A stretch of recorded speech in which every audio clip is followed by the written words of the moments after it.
resurgent San Diego Padres offense into Minnesota for 2 games against the Twins. 8 for 12, 3 home runs in his last 3 ball games, a 3-game sweep of the Atlanta Braves. For the Twins, Danny Santana 7 for 10 with a home run, 5 RBIs in his last 2 games, 2 wins for the Twins against the Chicago White Sox.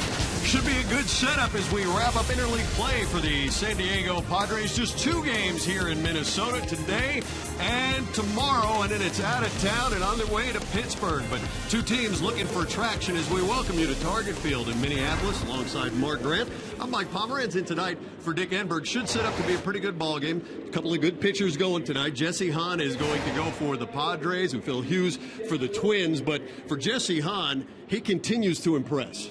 Tell you what, Jesse Hahn has been fun to watch. It's going to be a good matchup with the veteran right-hander Phil Hughes and Jesse. But what does Jesse have going for him? He's only got a 7-2 record. When you look at the ERA, are you kidding me? He's pitching like a Phil Hughes, like he's been around the league for 6 or 7 years. But in 8 starts, the last 8, opponents only hitting 165, almost a strikeout per innings pitch, 49-50. And don't forget the curveball. Command of the fastball side of the outside corner of the plate to the right-hander. Here's an issue tonight. And also, CB mixes in a changeup. But I tell you what, Mike, this guy throws the curveball behind him to count. He's confident. He's not scared off. And he has got great poise on the mound for the young right-hander. Remember this about Hahn, too. He's won 3 straight starts, and this is with that extended rest over the All-Star break. He just hasn't missed a beat. So it's going to be Jesse Hahn. He'll face Phil Hughes of the Twins. Phil Hughes, formerly of the Yankees, doing a pretty decent job for a very struggling Minnesota Twins team. Well, I think the key there is struggling Minnesota Twins team, and they need a veteran like Phil Hughes on the mound. He's not going to really overpower the San Diego Padre hitters. The one thing about Phil Hughes is that he's going to give these Padre hitters something to hit. So against the Padres, a 2-0 win, he just fired the ball over the plate. He can actually tell a hitter, you know what, I'm going to throw a fastball, I'm going to throw a cutter. He relies on location. In those 7 innings, he struck out 7. He's just a strike thrower. Can the Padres crush a fastball tonight? Because they're going to get a lot of fastballs tonight, I think. Tell you what, the Padres offense certainly come alive since the All-Star break. When we come back, it's all about Jesse Hahn. The Padres going to win. They're going to have to do it with pitching. Buddy Black talks about what Jesse needs to do to beat the Minnesota Twins tonight. That's coming up.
The Padres look like a much different club since the All-Star break, 10-6, and tonight it's going to be Jesse Hahn looking for his 8th win of the year. He is currently 7-2 as we welcome you back to Target Field here in Minneapolis. Well, for Jesse Hahn, it has been an extraordinary year. You heard Mark Grant talking about it a moment ago. Good fastball, fantastic curveball, and a changeup that is, well, in development. Here's Buddy Black. Well, I think with Jesse, again, it comes down to fastball command and the good use of that breaking ball. He's been effective with that 2-pitch mix, but I think it's important for Jesse moving forward to, continue to try to get the change into play.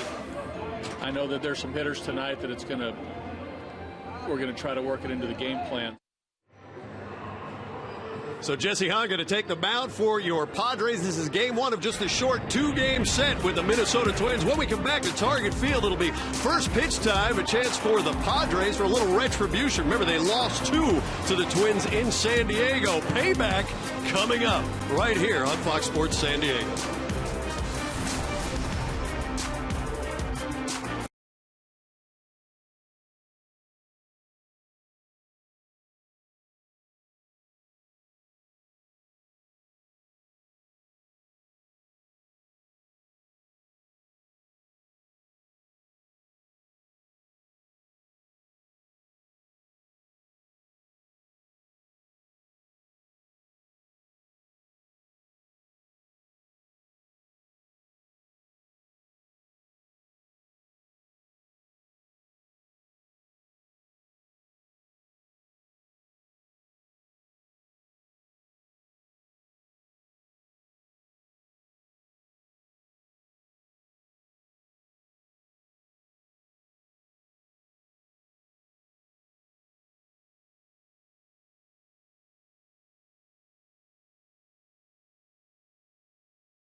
Minnesota Twins still thrilled to be outdoors after years in the Metrodome.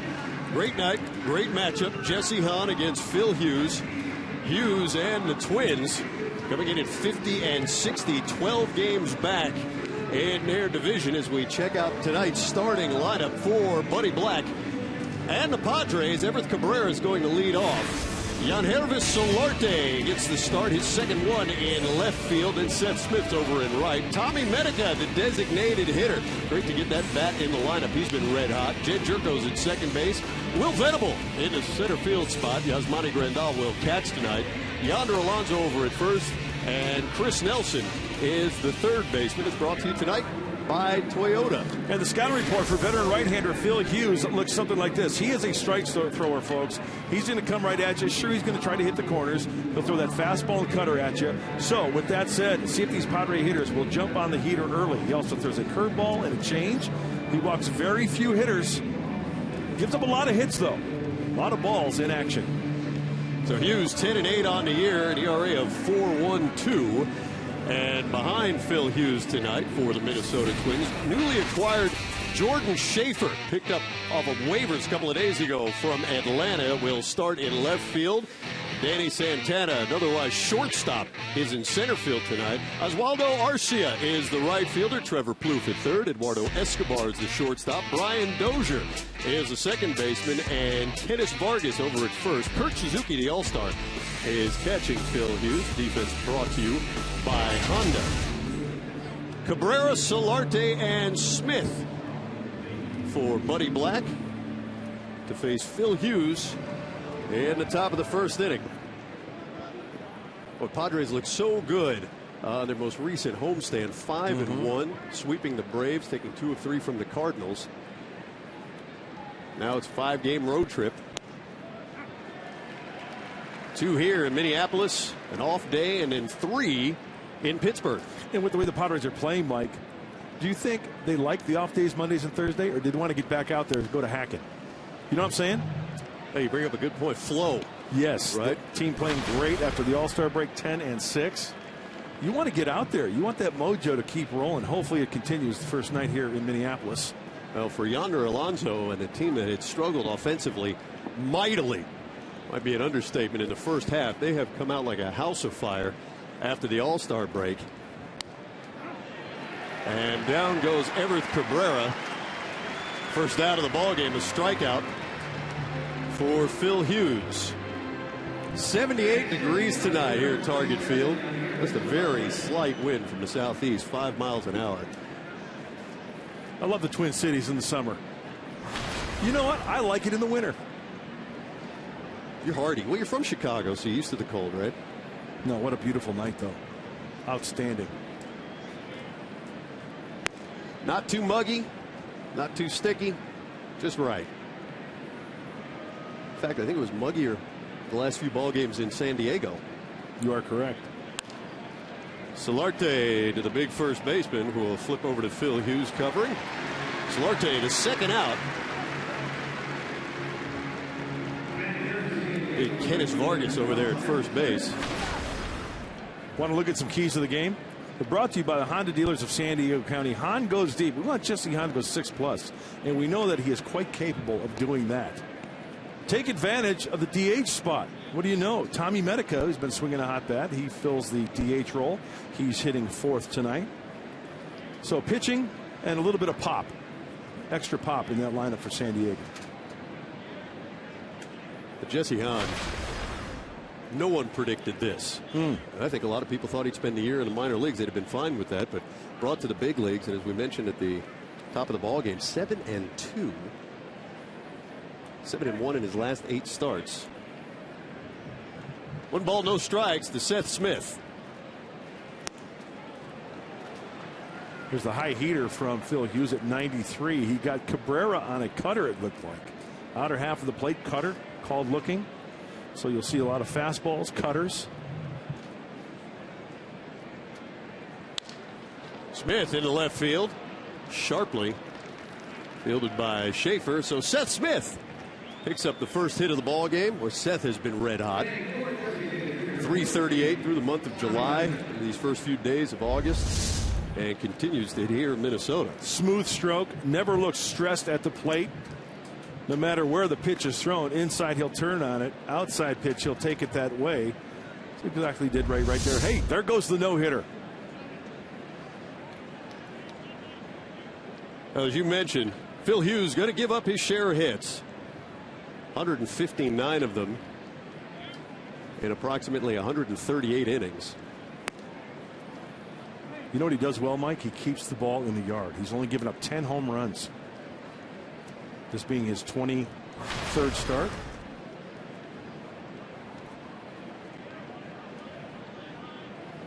Target Field, kind of a mixed bag. Plays to both the hitter and the pitcher. Depends on the weather, really. Not an easy place to hit it out of, but I like this place. I love the high grandstands in left field. I love the high grandstands in right center field. It's a cozy park. 8-acre lot. Yep. As you check out the dimensions there. And you know what I like about that? Because of the 8-acre lot, they had to build up. And that gives it the old ballpark feel. You look at the old ballparks. They're close to the field. The seats are close to the action. Right on top of it. Love it. Beautiful yard, Target Field here in Minneapolis. Count now even, 2 balls, 2 strikes to Tommy Medica. Buddy Black knew Tommy Medica was a streaky hitter. Hard to label a guy maybe this early in his big league career, but that's what he's shown a propensity toward as a minor leaguer. But he is in the middle of a ridiculous hot streak. Seeing the ball extremely well, swinging at strikes. That 3-game Atlanta series, 8 for 12, 3 home runs. That's softball numbers. 5 RBIs. And a 1-ball game had 2 2-run home runs. And granted, he likes to pull the ball, but we know that Tommy Medica can take the ball the opposite way.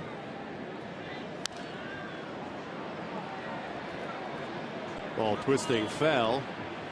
Vargas, he'll put it away. Seth Smith left stranded there after the base hit. It's up to Jesse Hahn now to shut down the Twins.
Strike 3 called. They froze him with a big bender. And Hahn doing everything right. Struck him out. And a curveball. Oh, my. What a pitch. Now, Dick Enberg's voice there, you talk about doing everything right. Jesse Hahn has done just that. 25 years old. Now, his 10th start in the big leagues. Hasn't lost on the road. He's 4-0, 7-2 overall. For the Twins tonight, Ron Gardenhire, Danny Santana gets the start. He'll lead off at center field. Brian Dozier from the Home Run Derby in the All-Star Game in a bat second and play second. Trevor Plouffe, Josh Willingham, Kenneth Vargas, Oswaldo Arcia, Kurt Suzuki, Eduardo Escobar, and Jordan Schaefer is the left fielder. Brought to you by Mattress Discounters.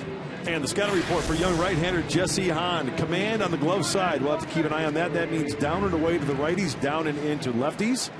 And he'll throw the yacker. His dad calls it the deuce. See how many times he drops the deuce tonight. He'll throw it any time.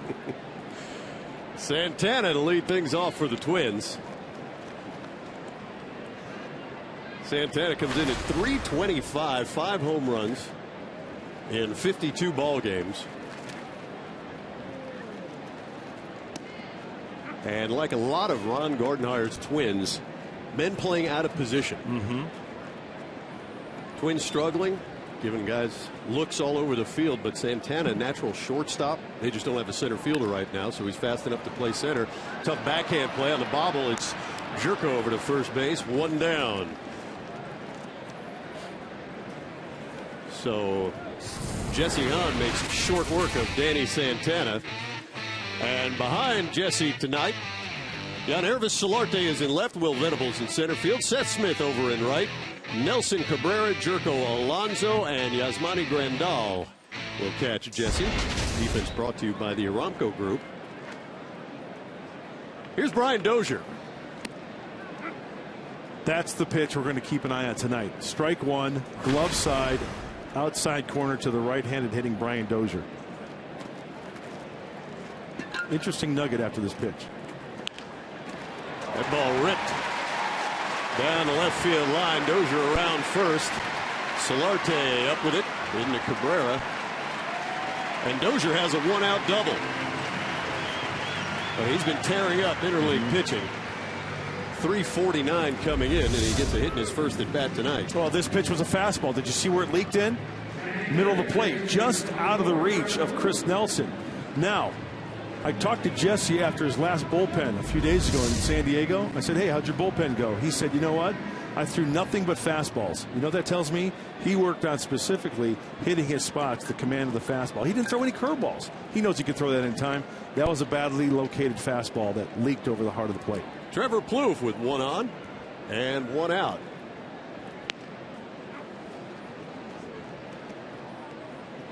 Buddy Black, pitching coach Darren Balsley. I think pitchers to a man for this organization. Fastball command, glove side command. Absolutely. Not much you can do with a fastball down and away. Any great hitter. Any hitter at that. Well, as you pointed out, too, Jesse Hunt's so good with that curveball at any point, any count. We've seen him throw it behind in the count, bases loaded. Wait till he masters the combio. The changeup, right?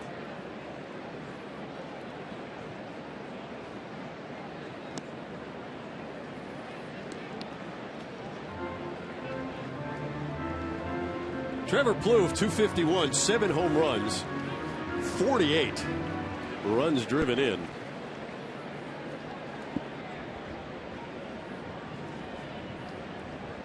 This kid's a doubles machine, huh? Gap to gap guy. 7 round trippers this year, but 31 doubles. I think another player that Ron Gardenhire is looking to find a position for came up. Outfielder, shortstop, really. Moved to the outfield. Now back at third base.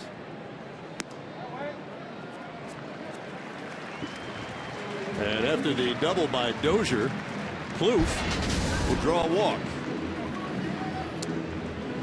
Jesse Hahn, the last 4 road starts. You can't argue with those numbers. And then Phil Hughes having some difficulty here, not hitting the target at Target Field. Get it? High ERA, just under 8. Opponents hitting 327.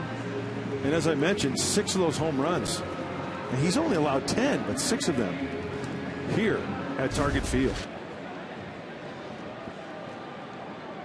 Well, they say that Hughes has been their most consistent pitcher, which for a struggling club may not be saying a lot, but he's been able to give them innings. And Jesse Hahn been as consistent as anybody could have ever asked for the Padres. But walks have bothered him a little bit, but they've not been too detrimental, because as Mark Grant pointed out, that the batting averages against Jesse Hahn are so microscopic. Yeah, you look at the walk column on Jesse's starts, and it's kind of all over the map, right? 2-3-2, 1-2-2, 4-3-2.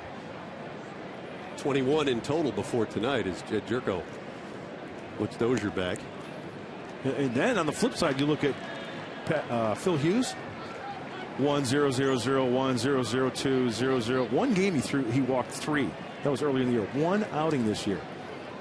He's only got 13 walks in 137 plus innings, 138 innings now. And for Jesse, 21 walks and 53 and change coming into tonight. Josh Willingham. This ball a mile high, and Yasmani Grandal will dispatch the mask, put it away. 2 down. But Willingham underneath that ball was way up there tonight.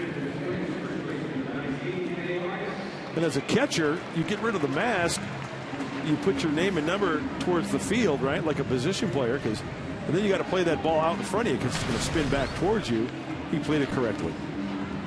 That is the toughest play that I've ever seen a major leaguer make. And you have to trust yourself, because that ball's going to come back to you. Big leaguers make it look so easy. Here's Kenneth Vargas. Another rookie, 357 average in a short amount of time here with the Twins. Playing because Joe Mauer still bothered by an oblique strain. So Mauer on the disabled list. Kenneth Vargas, call him Kenny. Switch hitter. You should call him Circus. Circus Vargas. Yeah. Put up the big top. Well, it's been a circus for Ron Gardenhire this season.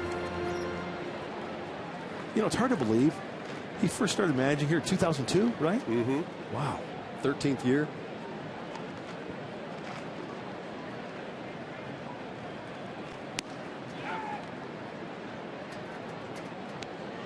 You know, for Gardenhire, 5th most wins among active managers. Yep. They had such a good run. Postseason 6 times from 2002 to 2010. There's that nasty breaking ball. Jesse Hahn's go-to pitch. So the double and the walk, nothing across for the Twins. Jed Jerko. He's swinging a hot bat since the All-Star break. He's going to lead off for the Padres when we roll on to the second.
Top of the second inning, Target Field in Minneapolis as we get you set for quick series here. 2 ball games, Padres Twins. Time for Saquon's Pick the Stick. And here are our selections. Dick Enberg has the night off. He's going to go with Yangervis Solarte. I'm going to go with Tommy Medica because it's Tommy Medica and he's ridiculously hot as Jed Jerko. And Will Venable, Yasmani Grandal will face Phil Hughes here in the second inning. If you want to get involved with Pick the Stick, we urge you to do so. You go to Twitter, you type in hashtag, the phrase I'm with, then you enter the broadcaster's last name you think has the right pick tonight. We'll get points based on our player's performance.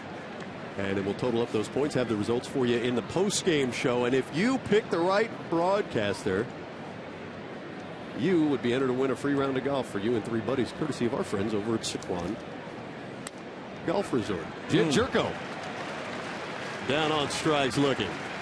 1 down here in the second. Second strikeout by Hughes tonight. You know what that last pitch was, Mike? Is that front door cutter. He just cuts it a little bit. He may have gotten a call there, but a good frame job by Kurt Suzuki.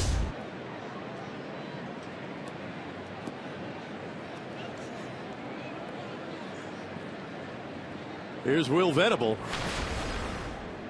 Venable with some walk-off heroics against the Braves at home. He's swinging it a little bit better. Well, he smoked that ball, didn't he? To right field for the walk-off. Crushed it.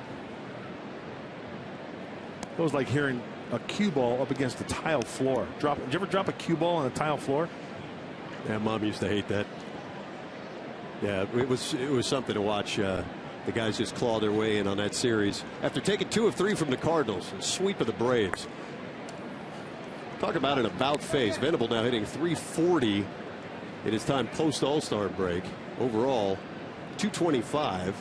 But he knows his team's got work to do offensively, no doubt about it. But a National League best .278 since the break.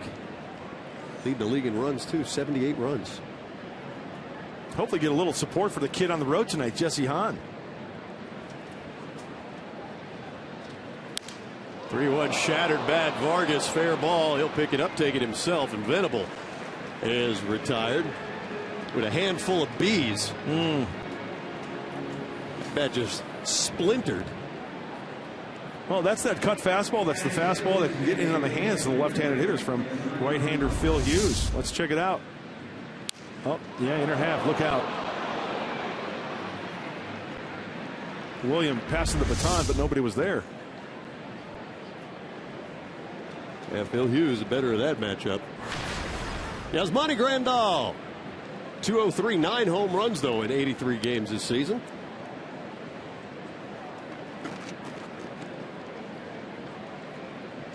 Good to see Yasmani get a shot behind the plate again. A little fluid on the knee. A couple of ball games ago, so he's been used sparingly. Good hacks. And judging by that reaction, he missed the mistake, and that was something I mentioned earlier. They have to crush the fastball mistakes out of the hand of Phil Hughes tonight. Number 2, Fox tracks, middle and up. Just able to nip that, and the catcher Suzuki unable to hold on to it.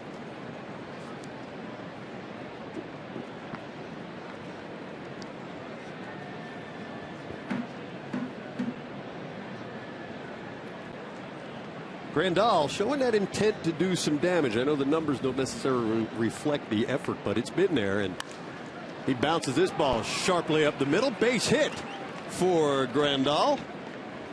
Second hit allowed by Hughes. 2-out single. That's a great example of Yasmani Grandal battling and then just using the whole diamond. That looked like a 2-seamer away. And just playing, he reaching for it, not really on it, but just got enough of the bat head on it and poked it up the center of the diamond. You get it past the pitcher, chances are that's going to scoot through there. That's exactly what happened. I love the ground ball to the center fielder. Yep, Yasmani tonight. Kick the stick. Believe it. Yeah. That explains you pumping your fist like that. 2 outs, 1 on. Here's Yonder Alonso.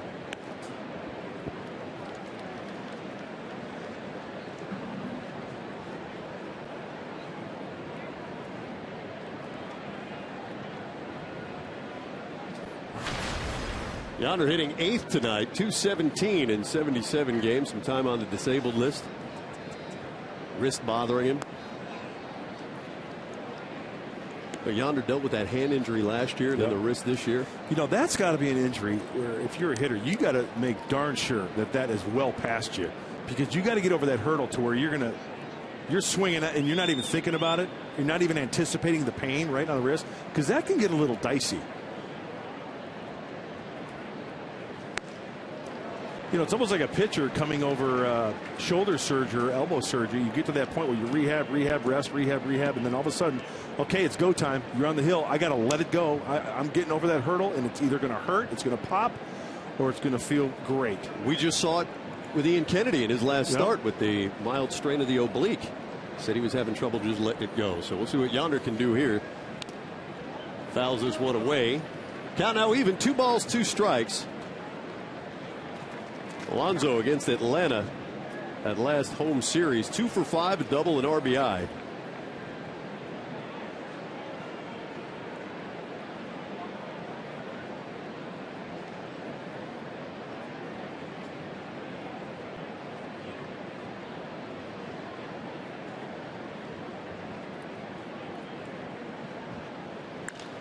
Hit hard right field.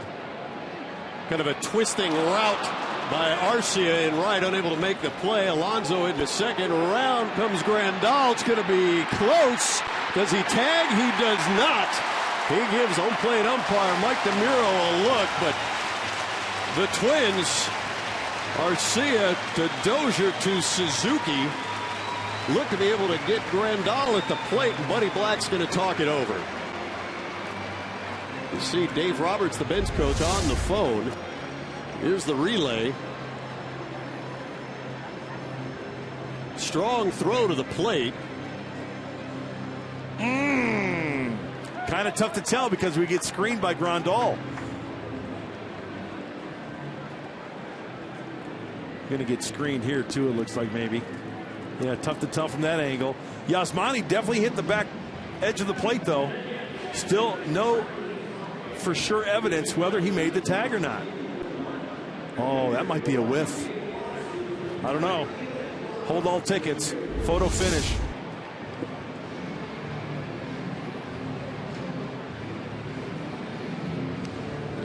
Well, Buddy with a quick chat and decides not to appeal, so we're scoreless as we head to the bottom of the second. Close, but no cigar.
Oh, close play at the plate and ended the top of the second for the Padres. You see Kurt Suzuki, the Twins catcher, fields a throw. Yasmani, is he in there? Mike, we've taken a look at a lot of angles, and I'll be quite honest with you, because we get screened a lot. Is it a whiff there? I don't think we get a definitive answer, a clear shot. Let's take another one. You know, if Chris Nelson would move his... Now, right there, kind of tough to tell if it's a swing and a miss from Suzuki. Now, does the glove clip the left shoulder right there? Oh. And then does Yaz touch the plate? Kind of tough, huh? That is very tough. So the call at the plate was Mike DeMuros. He called Grandal out. Buddy Black, disgusted for a minute, chose not to challenge it. And so we're scoreless here at the bottom of the second inning. Oswaldo Arcia, Kurt Suzuki, Eduardo Escobar. Face Jesse Hahn.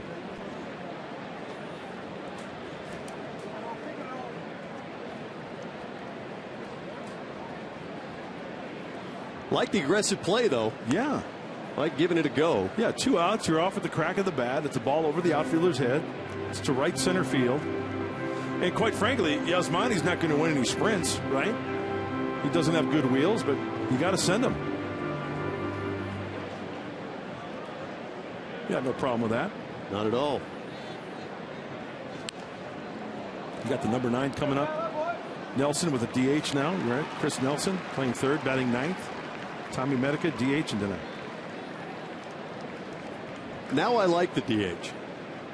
When our guys get to lead off without the pitcher in that spot. There you go. I like your way of thinking. Overall, I think I'm more National League guy. Arcia Lifts the 2-2 foul into the seats here at Target Field. Good pop for Arcia. 8 home runs, 25 RBIs.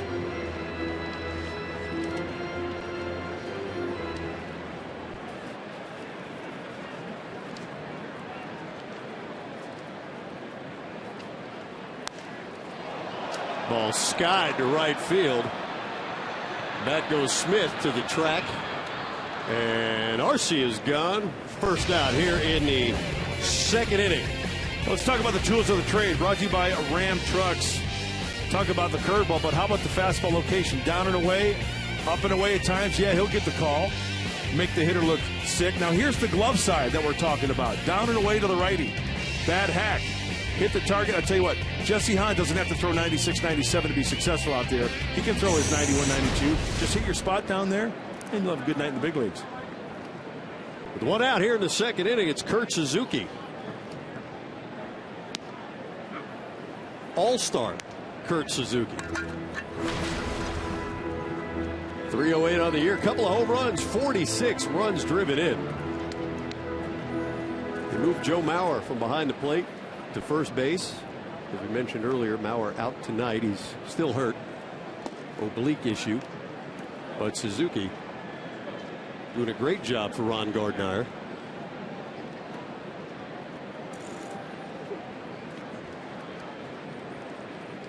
Pitchers love throwing to him, that's for sure. That's been documented many times. That nice off-speed pitch from Hahn. Hopefully the Minnesota Twins bats tonight have that curveball repellent on the heads of those bats. A lot of swings and misses. Bats afraid.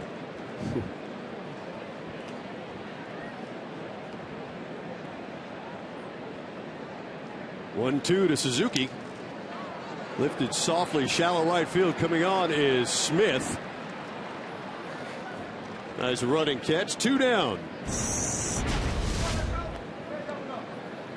Jesse Hahn holding his own among the National League leaders. Earned run average since June 14th. Clayton Kershaw. He was July's pitcher of the month in the NL. So you tip your cap there. And then there's Jesse Hahn at a 1.44. Cole Hamels, Jake Arrieta, Tyson Ross of the Padres also there at a 2.16. You know, nobody has a crystal ball that can look into the future, and nobody knows how many innings Jesse Hahn is going to finish up with at the end of the year. But I'll tell you what, he should get some vote if he keeps going like he's going. National League rookie pitcher consideration? Sure. Because I'm sure there are other rookies that have more starts, more innings. Hahn looked like a gem right there as he retires the Twins in order. We're scoreless.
Mark, Andy, thanks very much. It'd be Chris Nelson hitting in the 9th spot to face Phil Hughes here in the top of the 3rd. And the leadoff hitter, Everett Cabrera, as Nelson fouls that ball away.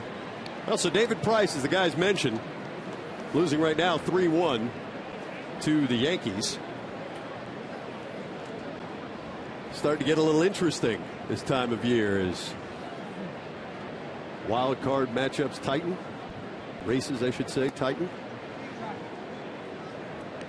Bottom of the 5th inning in New York. The race of the East, huh? Baltimore leads the East, 4 games up on Toronto. And strike 3 to Chris Nelson. 1 down here in the 3rd. 3rd strikeout for Phil Hughes. And the 3rd leadoff strikeout by the Twins right-handers. We check out the playoff picture in the American League. Boy, Mike, when you take a look at the division leaders in the East for Baltimore, Toronto, New York, you know, Baltimore with pitching, and you talk about the hitting. Toronto's going to score some runs, but do they have enough pitching? And then Joe Girardi and the Yankees, you never know what's going to happen down the stretch. Who's hitting is going to get hot. Who's pitching is going to stay hot down the stretch. If I were to have to pick one right now, I mean, with the way Toronto scores runs, hopefully their pitching can turn around as they trail the Orioles right now 5-2 in the top of the 5th. I know I like good pitching, and good pitching will beat good hitting, but there's just something about Toronto that they can turn around pitching wise. So you like Toronto coming out of the East. Looks like it's Detroit's to win in the Central, regardless of how David Price does tonight. And then in the West, Oakland, considered by many probably the best team, certainly in the American League, maybe the best team in baseball right now. Who do you like? The Angels. Who do you like in the East? You know, I just keep wondering why Baltimore's hanging around. And yet they do. So I don't want to discount Baltimore, but I think I'm with you, Toronto. I thought for a while there, I think Mark Sweeney was onto something with Tampa Bay. And clearly they've changed their mind by dealing David Price. And not quite sure I'm in on the Yankees. So I'd say Toronto out of the East. I think an interesting story might be the wild card and Seattle, who, as we showed you there in the standings, they're 11 games back in the West, but they're only 2 games back in the wild card. Former Padre Chris Denorfia, now a member of the Mariners. 2-2 to Cabrera.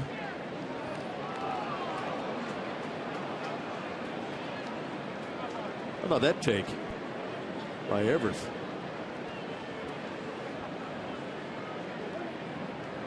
Good job. Now it's count now 3-2. Hughes and Suzuki thought they had him.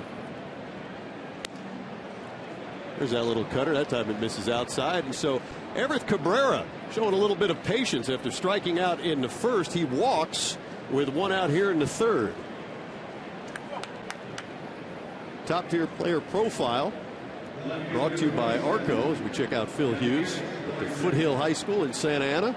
1st round pick, 23rd overall by the Yankees in 2004. Free agent signee by the Twins this past December 5th. He had a good couple years with the Bronx Bombers there in New York. 2010 18-game winner. 2012 16-game winner, but ERA of 4.5 at the big league level for Phil Hughes. We talked about him throwing strikes. This is Major League Baseball leaders, fewest walks per 9 innings. 0.85. Well, hopefully the Padres can put something together here, because you get a free pass, the first one issued, Cabrera aboard with 1 out. And Hughes, as we mentioned earlier, does give up a lot of hits, 3 already tonight. And the throw behind the runner, Cabrera back easily at first. 158 hits allowed by Hughes coming into baseball tonight in 137 2/3 innings. He's allowed 3 hits this evening with 1 out here in the 3rd.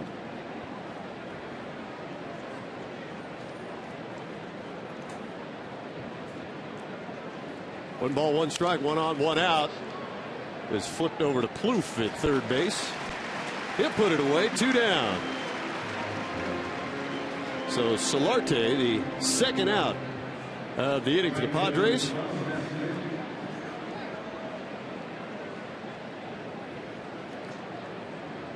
And that'll bring up Seth Smith.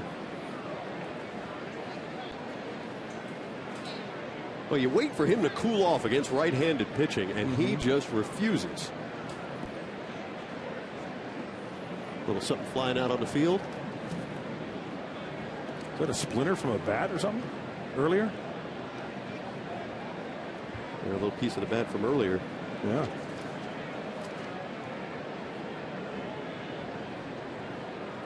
So back to Smith for a moment. Since the start of July, hitting .338. Got the Padres' first hit tonight, a single in the first. Cabrera back safely. 15 games on the road since mid-June. Seth is hitting .439, and you see the splits there, lefties and righties.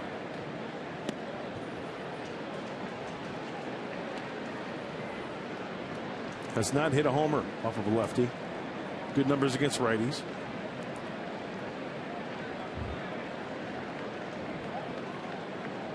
You know, if you're going to be an everyday guy that's going to be in the lineup 145 games a year, right? You're going to hit against lefties, and through time, more reps. Chances are those numbers are going to rise a little bit. You wonder, too, about labeling in big league baseball, too. It's Seth throughout his career with the Rockies, the A's, and now with the Padres. Developed into a guy who obviously hit well against righties, kind of became that platoon fella. Right. There goes Cabrera. And you know, two and fouled away. And you know what the flip side of that is? Remember we talked about Joey Votto? He's not going to sit against lefties. He's going to be in there every day because of what his numbers are. And through the course of time, you learn how to hit lefties. Oh, there's a lefty in there tonight. Anthony Rizzo's going to take the night off. Really? Well, Seth's gotten a lot more playing time than I think even he imagined when he signed here. With the injuries to Carlos Quentin. And he has been a prime contributor. The most consistent offensive player, without a doubt, for the Padres.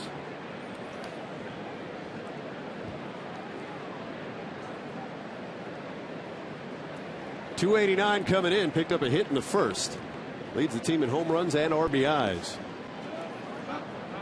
Good layoff there on the breaking ball. Great recognition. Good command of the strike zone, Seth Smith has. Hey, there's Tommy Medica. He's buttoned down halfway tonight.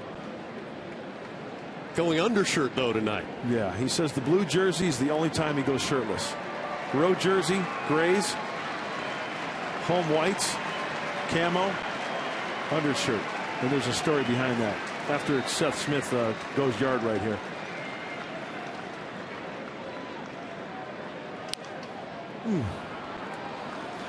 Oh, that was the big rip. That's the pitch, too. Did you see that pitch? Yeah, I did. Talk about a pitch that he could possibly go yard on. Oh, Fox Tracks, pitch number 5. Just able to barrel that one up. 1 ball, 2 strikes, 2 outs. It's Cabrera aboard via the walk.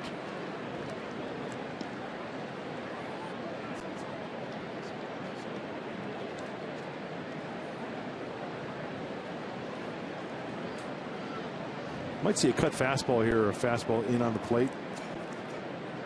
Suzuki fastball with the pinky. Oh, he shook off curveball, slider. Might be a cutter. There goes Cabrera, bouncing ball. Vargas. Fair ball, and he'll touch the bag himself. The walk to Cabrera. Unable to do anything with it. We remain scoreless as we head to the bottom of the 3rd at Target Field.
the power of together. And by your San Diego Lexus dealer. Kirby Puckett representing all of Minnesota here at Target Field. I remember that home run. Game 6, 1991 World Series, descended into a Game 7. You know anybody on that team? On the Braves or the Twins? Braves. Yeah. Yes. Hey, Charles and Tammy are here. Charles and Tammy here. They're big Padre fans. They'll jump in the car and go all over to visit the Padres and root them on.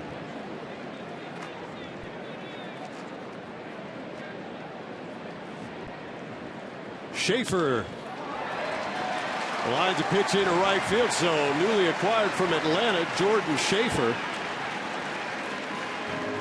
A base hit. The lead off the bottom of the third for the Twins. Well, news today, the assistant general manager, A.J. Hinch, is now the former assistant general manager. He has announced he has left the Padres, and Ron Fowler is our Geico quote of the game, saying, "I want to thank A.J. for his hard work and commitment to the Padres over the past 4 years. He's represented the organization well, and we wish him nothing but the best in his future endeavors." Our Geico quote of the game. Buddy Black keeping an eye on his young right-hander, 25-year-old Jesse Hahn.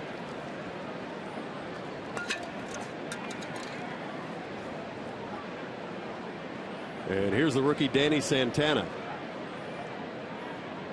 Kind of twitching towards second base a little bit, it looked like, for Schaefer. Runs pretty well, does Schaefer. Hit 163 in 63 games with Atlanta. Picked up just a couple of days ago on waivers. Well, 2 throws over to first base, and just a little nugget about these Twins. They don't run a lot. They don't steal a lot. They don't hit and run a lot. Schaefer has speed. Ron Gardenhire might put something on. You never know with that addition of the speed of Schaefer.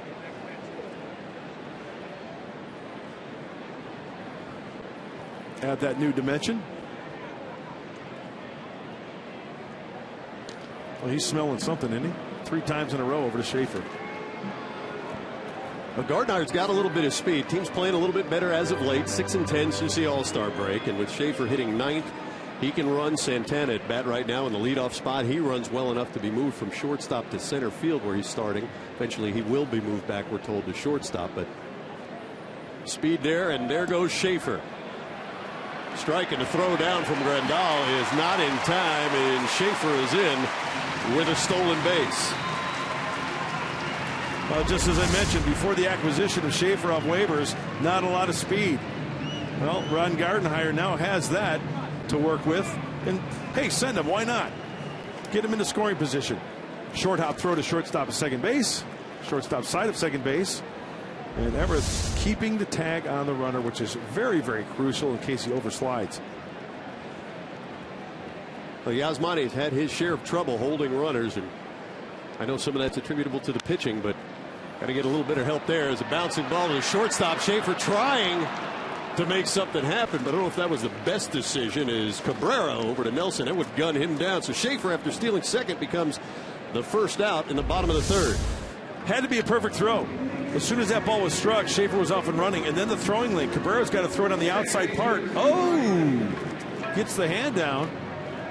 Third base umpire Hunter Wendelstedt all over the call there. And that's one of those rules in baseball. If you can't beat the batted ball, right, to shortstop, you stay put. He's going to score on a base hit anyway. Yeah, he's in scoring position. Thank goodness it was a good throw, because if that throws up anywhere, Schaefer is safe. So now Santana at first base, and here's Brian Dozier. Boy, good fastball right there. Where did that miss?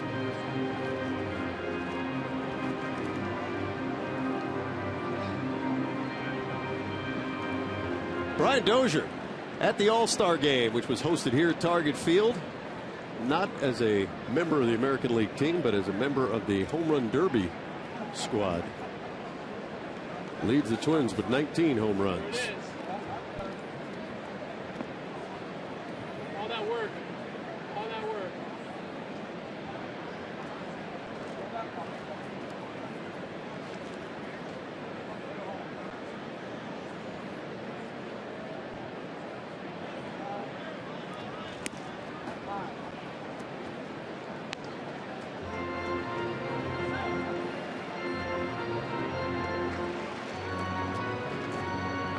Jesse Hahn now at 35 pitches. 1 out at the bottom of the 3rd inning.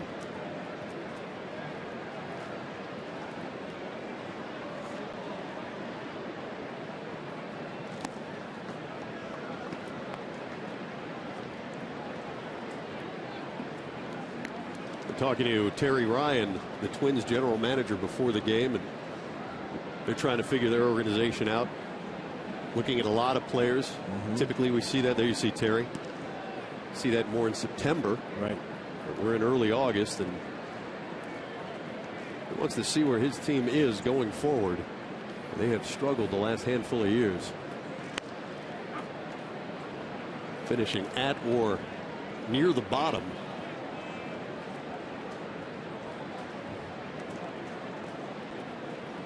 Since their last playoff appearance in 2010. Good baseball man right there, Terry Ryan. He's been around a long time.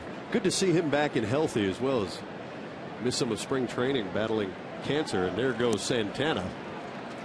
But it is ball 4 to Dozier. So the Twins have 2 on now with 1 out. Well, Jesse Hahn threw the 3-1 breaking ball. Now Everett Cabrera in to have a chat with him to see what the signs are going to be with that runner on second base.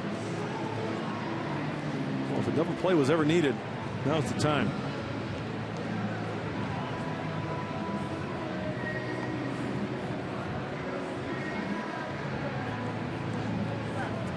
Everybody looking for offense. Twins certainly no different.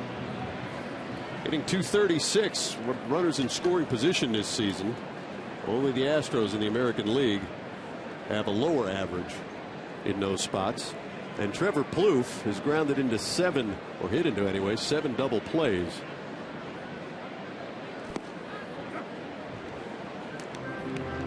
Hopefully Jesse can induce one right here. Well, that first pitch breaking ball is key to this at bat. Curveball for a strike. This is where the fastball down and away comes into play. Have a guy try to pull it, induce a grounder.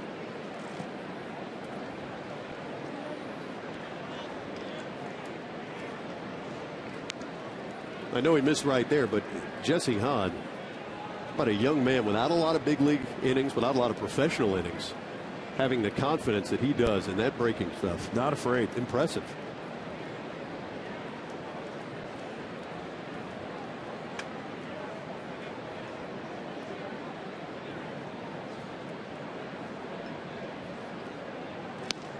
Nice. I like the double look at second base. Did you see him come set? Look to the plate. Look to second. You can't get into that rhythm of just one looking, because runners will pick up on that, and then bang, they're off stealing third base. Remember, Santana quick at second. Dozier behind him very fast as well. Triple look him right here. Set. We'll look at second base. Oh, he didn't look that time, and that's fine. And I said this in one of Jesse's earlier starts. Multiple base runners, and I'm not saying that I like him in this situation, but I like to see how he responds. As a young kid, Bud Black's going to look at a situation like this. How is he going to get out of this mess?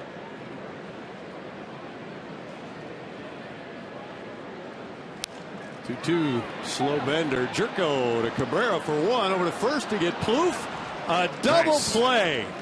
And we mentioned it, Trevor Plouffe had hit into 7 of them. Now he hits into number 8. Jesse Hahn able to get himself out of a bit of a pickle, and the red hot Tommy Medica coming to bat. Boy, since the All-Star break, as hot as anybody in baseball as the Padres look to strike first.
now plays of the game. This one coming early.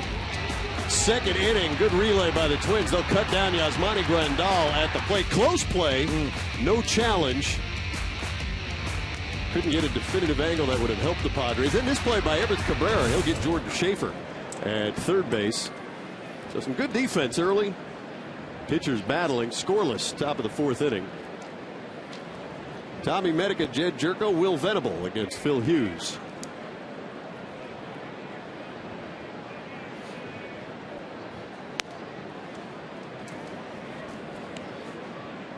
So the Padres, since the All-Star break, first in the National League in batting average at .278. First in the National League in runs scored with 78. Record 10-6. And Tommy Medica, a big reason why, hitting .457 coming into the game tonight. 3 home runs and 9 RBIs since the break. Sorry about this. .667. Got to keep it going, though, right?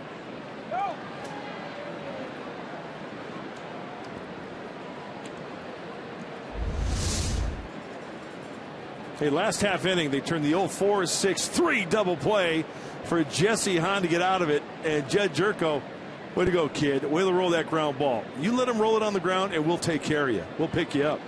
And it was evident right there.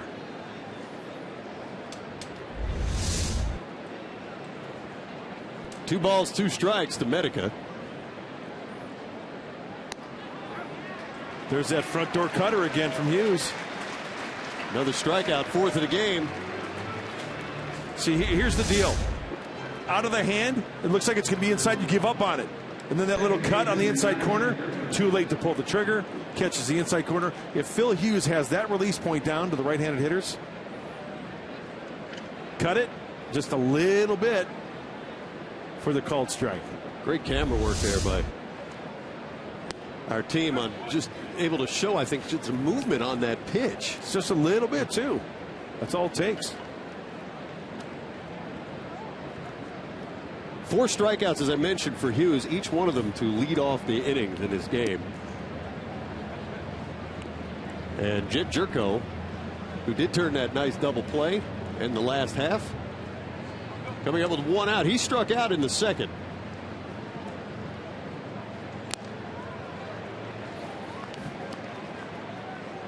That's been a trouble spot for Jed. Middle away. Breaking balls away, you bet. Laid on that fastball right on the outside corner. All upper body, all arms. Trying to protect. And Mark Sweeney has made that comment time and again about how it's a game of adjustments. Sure. You're making him out there on the mound. Jed needs to make him in the box. He's hitting much better since the break. .348. Here comes that front door cutter again. And see, just missed a little bit inside there.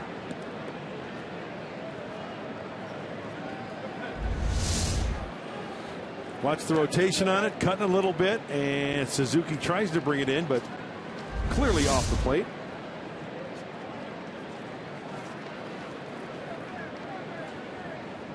Two. And that's right there, says Mike DeMuro. Jerko strikes out. He doesn't like the call. He's going to chat about it a bit. And we'll get one more look at it. Well, don't get tossed, Jed. And secondly, I think he's got a beef. I think that ball is definitely in off the plate.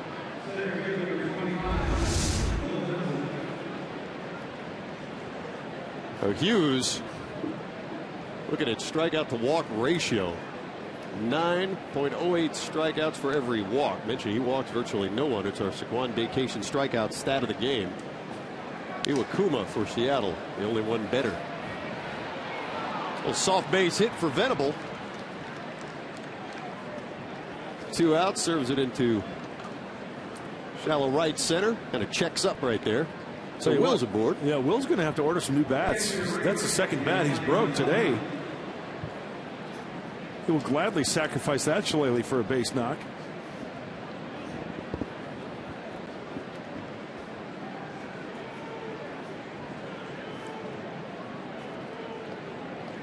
So Will now 19 for 54 since the break. And with 1 on and 2 out, here's Yasmani Grandal. Grandal singled his only time up, and then as we showed you as part of the Bill Howe plays of the game, he was cut down at the plate. A Yonder Alonso double. Twins able to get Grandal. On the plus side, good to see Yasmani running well. Yes, that is a good sign. That need had been barking. Oh.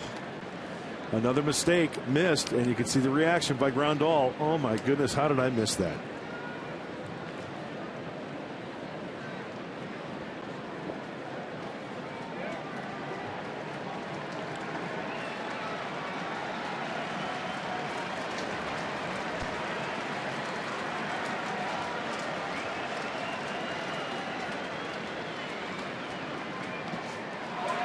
And he'll swing through that pitch as Suzuki has to throw down with 2 outs to retire Grandal. So a strikeout of Medica, a strikeout of Jerko, and the base hit by Venable for Grandal goes down, and we remain scoreless.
And it's time now for the San Diego fans of the game. Always good to see some Padres fans on the road. Love it. Going old school with the old sand type jersey there. I like that shirt. You like that jersey? Yeah, I liked it. Notice I said ED liked it. Yeah. I like these. I like the gray jersey. Yeah, it's a good looking shirt. Is that gray or like kind of off brown or off blue rather? It's got it seems it has a little blue in there. Jesse Hahn seems to like it. Doesn't matter what uniform he wears. He likes just being out there in a big league uniform and putting up good numbers. Hasn't lost on the road, Jesse Hahn. Likes pitching in that road gray/blue. 4-0, 1.5 ERA for Jesse away from Petco. That gentleman there's going old school, and the lady on the left, the current font and colors. Josh Willingham, Kenneth Vargas, Oswaldo Arcia facing Hahn here in the bottom of the 4th inning.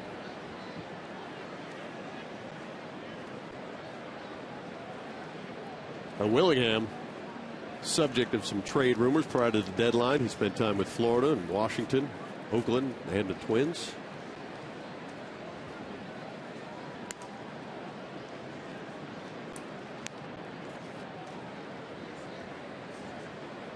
Some decent power numbers in his career, Willingham, so you could see that there'd be some interest. But the Twins clearly don't make a deal, and Willingham remains in a Minnesota uniform. Mike, we just saw a changeup there from Jesse Hahn. He broke it out. 1-1. to go to 2-1. Not a bad pitch, though.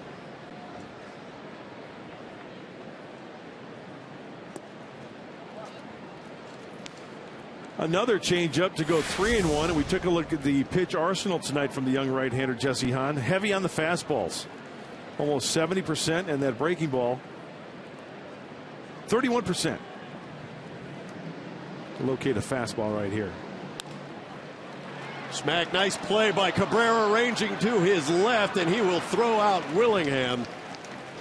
Really nice play by the Padres shortstop. He continues to impress defensively since coming back from that hamstring injury. Short grass on this infield. It's a one-hopper off the grass, one-hopper off the dirt, and Everett, with some authority, throws a pellet, throws an aspirin on the fly, the snap throw, and look at how accurate that is. Right at the belt buckle of Yonder Alonso. That's the old 6-3 play. You know, he looks like a different man defensively. He's a handsome man. He's that. He has looked so good since coming back from the disabled list. That hamstring must have really been bothering him. Comfortable, right? Yes. And with an injury like that, it's so important to be healthy because that first sharp step, that quick step, I mean, you're going from 0 to 100 in a split second. Dennis Vargas into center field. 2 down.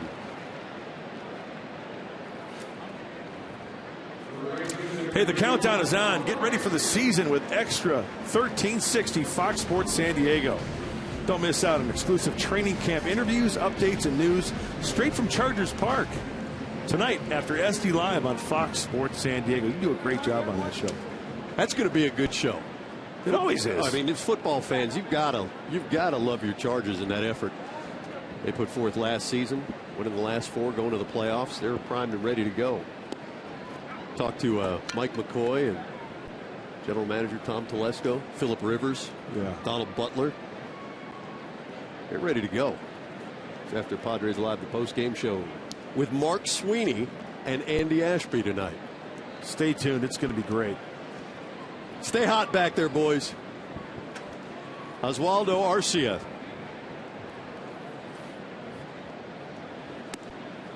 Good two-seamer right there from Jesse. I know each pitcher out there has to work on certain things, especially being a youngster. With the location of the fastball and the changeup for Jesse Hahn. And he doesn't even have the best location and he's still putting up good numbers. The Padres playing the shift. It's Chris Nelson.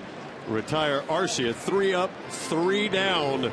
For the Twins, Jesse Hahn continues to pitch well with a little help from his buddies. Everett Cabrera, the spin, the dart. And we're scoreless.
Presents Padres Baseball. It's brought to you by Sequan. Real friendly, real close. By Jack in the Box. Try Jack's Spicy Chicken Club Combo. Just $4.99 plus tax. And by Aramco. Purchase, refinance, reverse. And visit us at aramco.biz. Mississippi River. Oh, I thought it was Niagara Falls. Thought so. No, that's in New York. Was that St. Paul on the other side? Oh, the Old Miss, the Old Man? The Old Miss.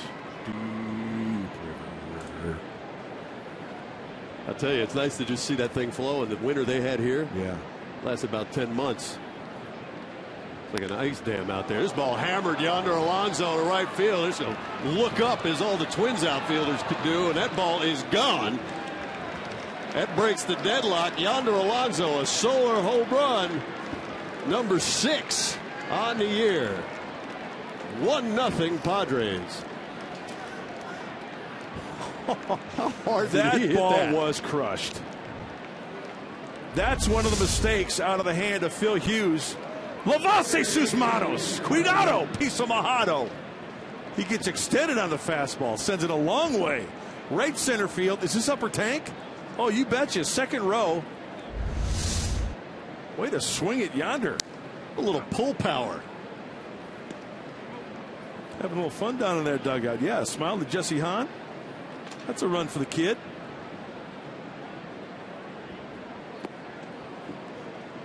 You know, that was the kryptonite for Phil Hughes back when he was a pinstriper back with the Yankees. As you take a look at the from 2012-2013, the home runs per 9 innings. This year, not a lot of home runs. Mentioned that earlier. That's only the 11th home run he's given up this year. When he was a Yankee back in 2010, 25 home runs in 176 innings. 2012, 35 home runs in 191 innings. Last year, 24 in 145. So he's done a good job of keeping the ball in the yard this year. Padres take advantage of the rare gift offered by Hughes. Yonder Alonso. Arcia, the right fielder, kind of gave a courtesy trot, looked up. That was a true no-doubter. 1-0 Friar. Chris Nelson, ball 2 strikes, and he takes 2 and 2.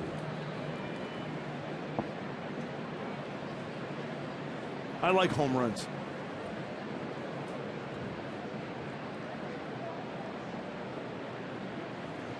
For the last home run he had hit,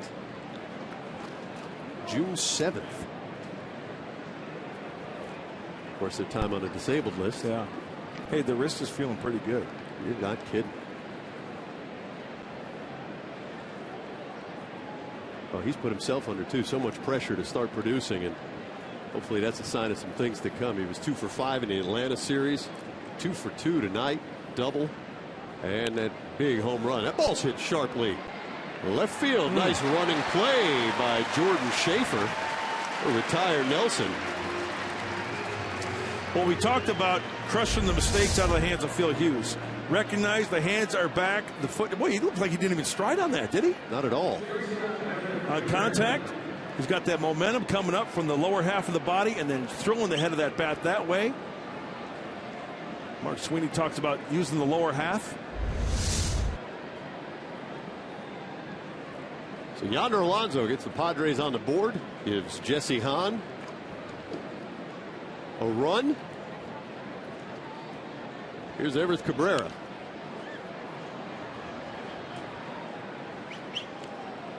Everth 0 for 1 tonight, a walk in the third. He struck out to lead off the game. 224 is average on the year. Showing good defense tonight. Plouffe in at third. 1 ball, 1 strike.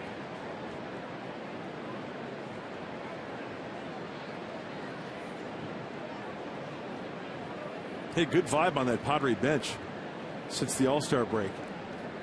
Boys are swinging it. Yeah. Got to carry. Oh, my. That kid just get.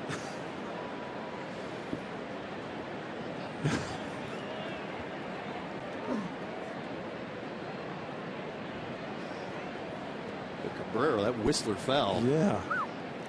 Coming in hot. Watch your lips. 1 ball, 2 strikes. Bouncing ball, Dozier at second. 2 down. Take a look at the arsenal of right-hander veteran Phil Hughes. Heavy fastball. Now the fastball, the cutter, and then the breaking ball, the curveball. He also throws a changeup at times.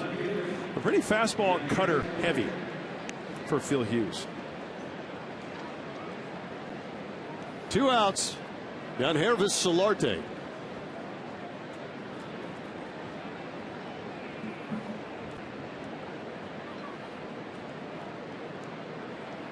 Had his first career 4-hit game last week. And he gets his first hit tonight. Sharp single right center field.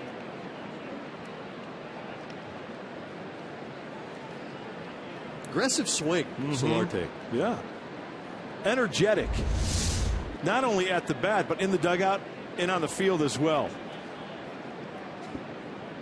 He attacks the ball, right? And when a hitter attacks the ball like that, he can get beat on a ball in and still fight it off for a knock. He can get a ball away, be aggressive off the end of the bat, break a bat, but still have enough on it to get it maybe over the infielder's heads or through a hole on the opposite side. That's why I like a guy who swings the bat aggressively, not feel for it. You heard Buddy the last couple of games, but he really likes the vibe. Yeah. New fresh faces, guys trying to make an impression. Seth Smith with 2 outs and Solarte aboard. I think that's infectious to the other players. Absolutely. Chris Nelson's been bringing it. You know, a healthy Everett Cabrera makes a big difference. You always get that with Alexi Amarista.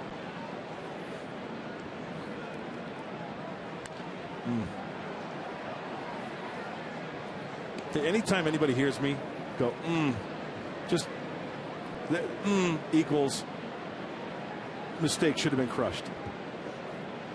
So I just don't have to explain myself every time. You know what I'm saying? Yeah, makes sense. Like that last pitch there, right? Outer half. Because you're excited. You're a little bit. You're like, oh, disappointed a little bit. Just missed it. Right. Like that one Yasmani fouled back that was right down the middle.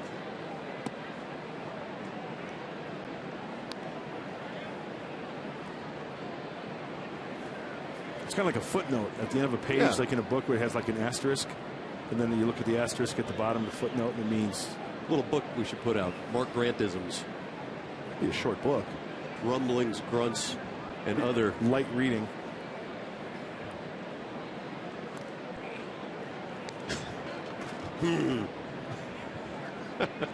Not so caveman like. That was like. I'll work on it. Yeah. Ball, 2 strikes, 2 outs, 1 on. Top of the 5th inning. Yonder Alonso, the difference in this game right now. A monster solo shot leading off the 5th. Second hit of the night for Yonder. Did you see what OD did there to Yonder? He said, dude, quit biting your nails. It's not good. Yonder was biting his nails, and OD, he's biting his nails right like that. And OD says, hey, dude, don't do that. It's not, you shouldn't bite your nails. It's not good for you. Go get some clippers. Give him the scowl. Don't you tell me what to do. You're new. Don't tell me what to do. Have much better chemistry in that dugout as Seth Smith goes down swinging. Couple of hits, one of them a big one by that guy. You're going to keep hitting him this far, you bite your nails down to your elbow if you want. 1-0 ball game. Padres leading.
Yonder Alonso giving him a little support.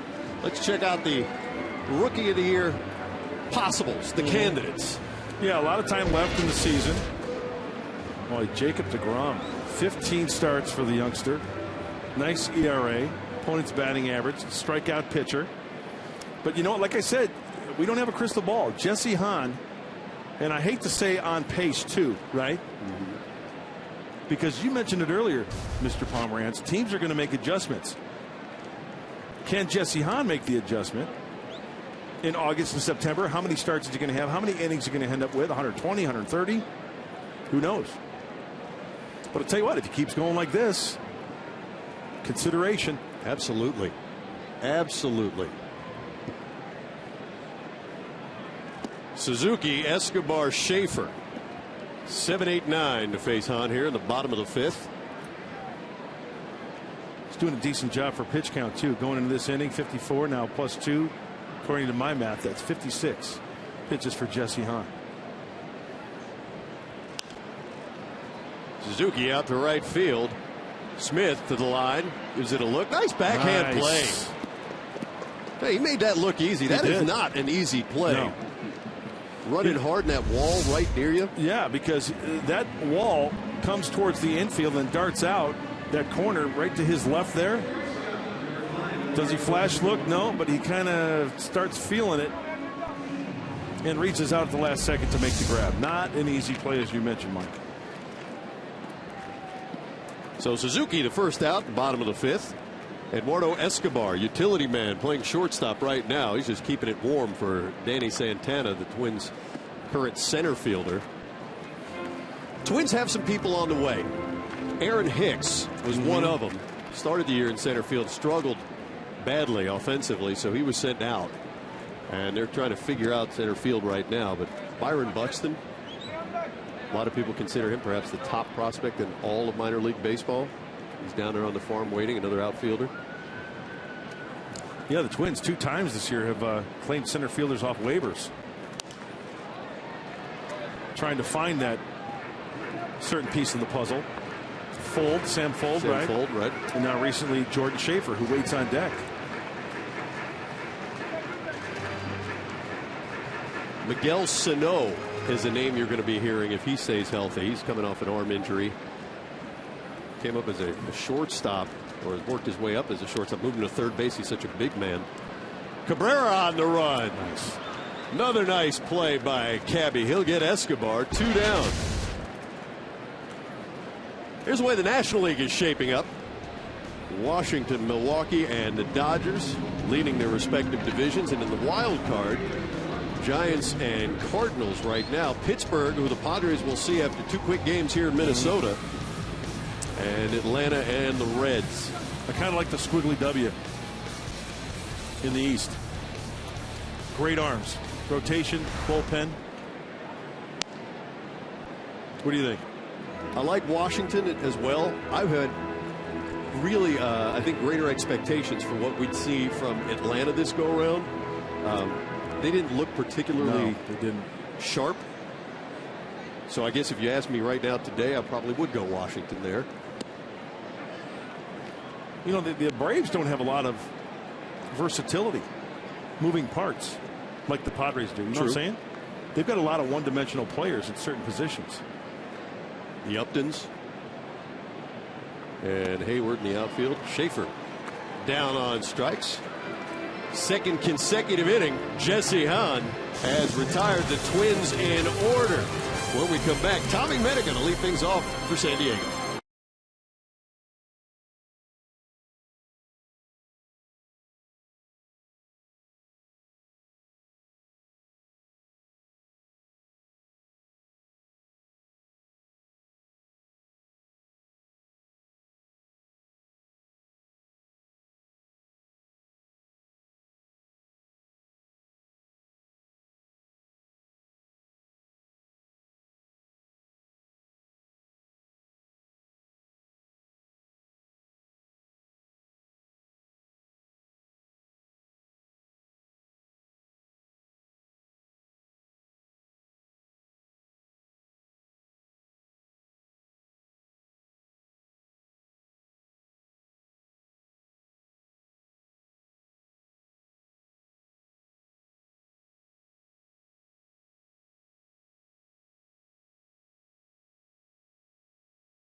Twins here at Target Field. This is the first game of 5 on the road for the Padres. 2 here in Minnesota. Tommy Medica will lead things off. National League leaders.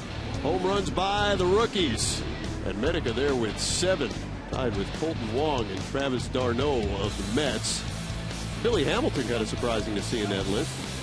With 6 total. More speed guy. Chris Owings of the Diamondbacks. But Tommy Medica, yeah, has been quite a story. 3 home runs for Tommy just since the All-Star break. Fouls this one back. And Suzuki will look it into the seats.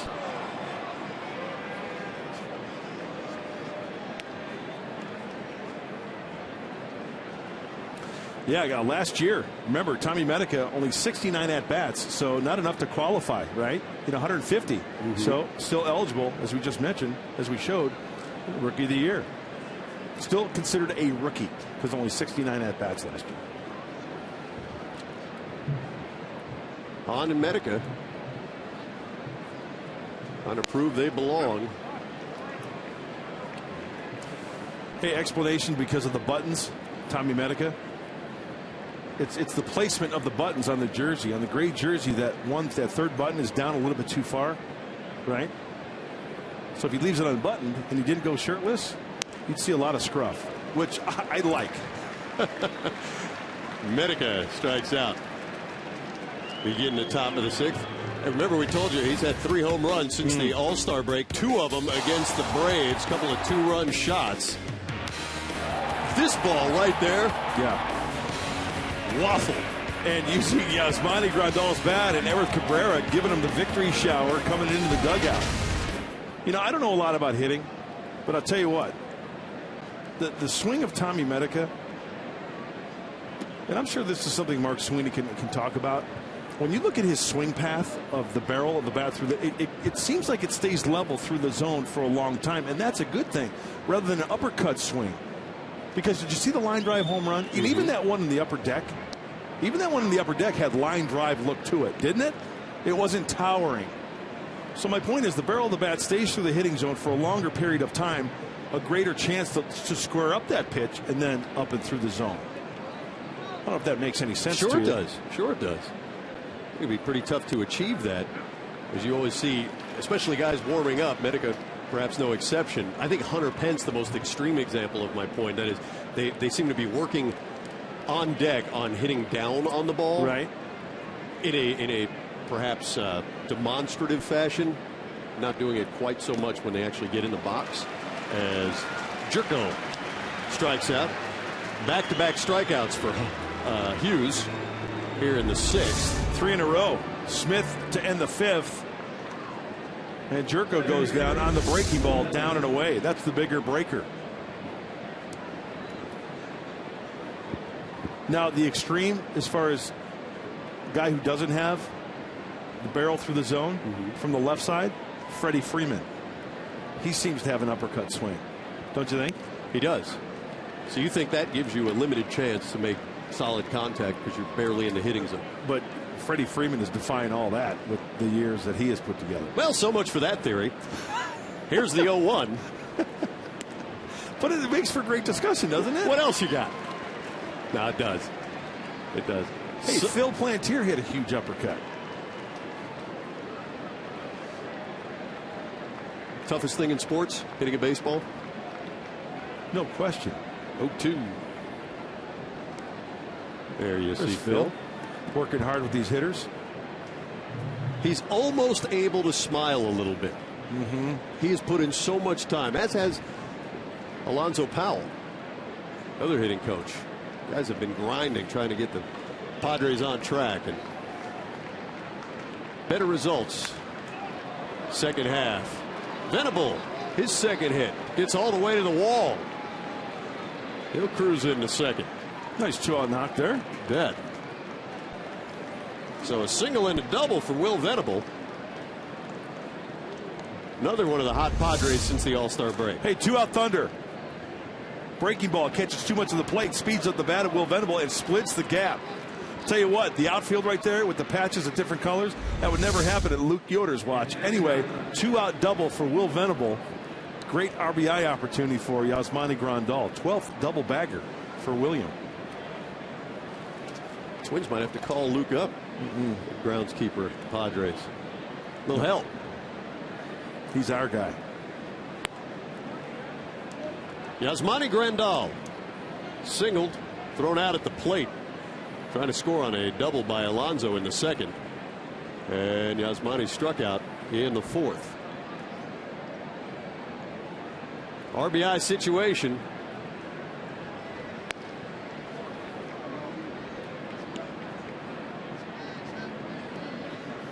By the way, that turf out there that's been replaced and it's different color right there, I just circled it. Paul McCartney was here. And September 28th at Petco Park, Paul McCartney. Band on the run. I'm going to have to ask you for tickets. I know you have contacts. Got to get on my good side. Be a little something extra in your paycheck this week, young man. Base hit. Will it fall? Maybe. No. Dozier. Boy, Dozier gave that thing a run. Thought Yasmani had himself an RBI single. Was not meant to be. Venable the double. Can't score. Take another look at Dozier. Running out there. Lines it up. 1-0 San Diego.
Again, the story of the night comes in 7-2, 4-0 on the road. Got himself a couple of strikeouts.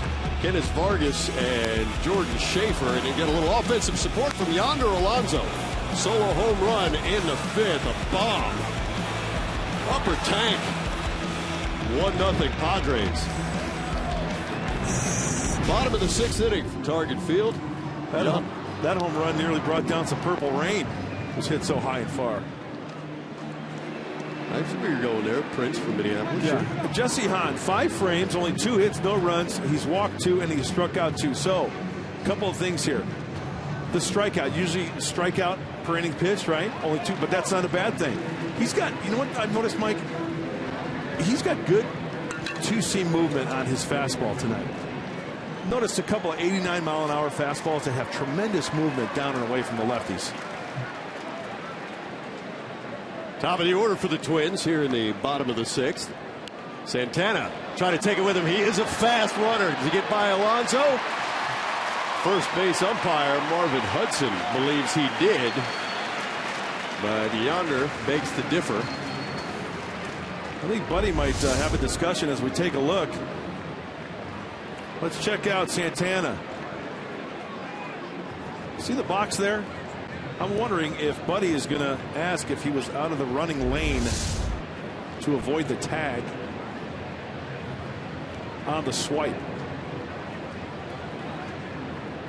Talking to Mike DeMuro, the home plate umpire. I'm not sure that Alonso didn't just get a piece of that jersey anyway. Let's get another look. Yeah. Oh, he got him. Looked like he swiped him on the number. Yeah. Did you see the jersey move there, Mike? Yeah. I think Yonder has a pretty good case. Now, here's the thing. Are they challenging the swipe tag on the back of the jersey, or is Bud Black going to ask them about whether Santana was out of the running box to avoid the tag if that rule comes into play? Don't know yet. But he wants his say. Right now, the call on the field is that Santana is safe. You know, Yonder immediately, as soon as Yonder made that swipe tag and saw the first base umpire Marvin Hudson signal safe, he reacted as if, hey, buddy, you got to get out here. So the call on the field is safe at first base, but watch the 39, watch the jersey of Santana. See it move? Yeah. See the 9 wrinkle there?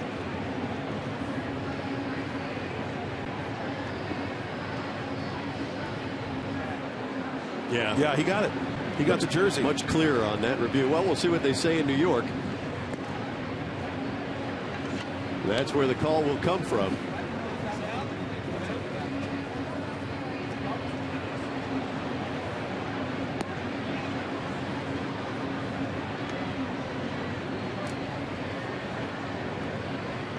Oh, these Padre fans are like, oh, please be out.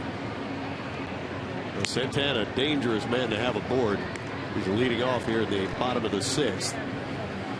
I mean, Yonder, as soon as the call was made, he was looking to the dugout. And Jesse Hahn on the left, he's trying to keep, in that groove. Keep that hose loose.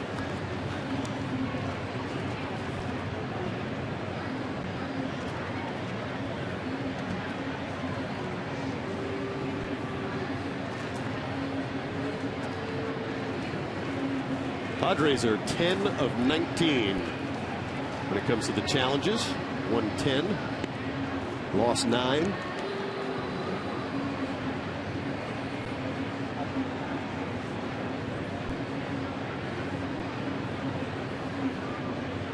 As they're reviewing, just a little nugget here as far as Rule 7.08, if in fact that's what they're reviewing. A runner is out when he runs more than 3 feet away from the base path to avoid being tagged, unless his action is to avoid interference with the fielder fielding a batted ball. So by that measure, he'd be out. Well, he was definitely out of the runner's box. Yep. To avoid the tag. Now, whether that's what Buddy's challenging or not, or is it on the tag, we don't know. Well, Jesse's ready to go. Just waiting for the word. Another well-pitched ball game by the 25-year-old.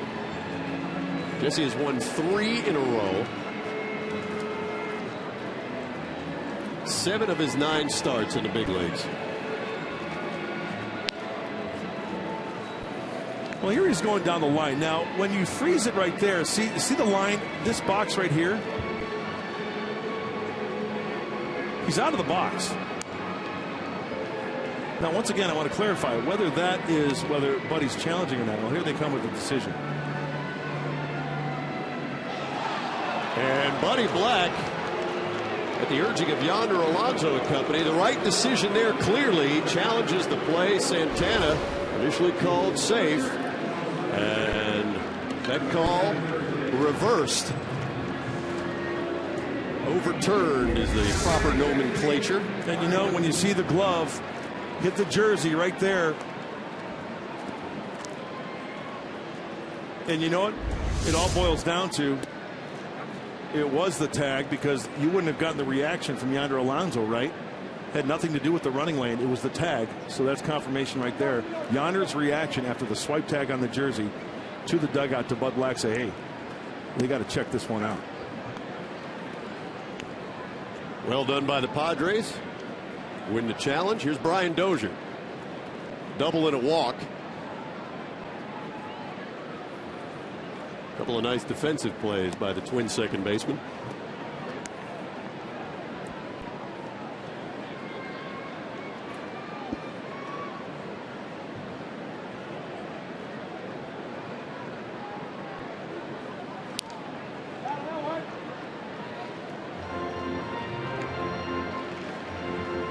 Keeping an eye on Jesse Hahn and his use of the changeup going into this one. You heard Buddy Black make the comments at the open of the ball game. Use the changeup when he can. 1-2.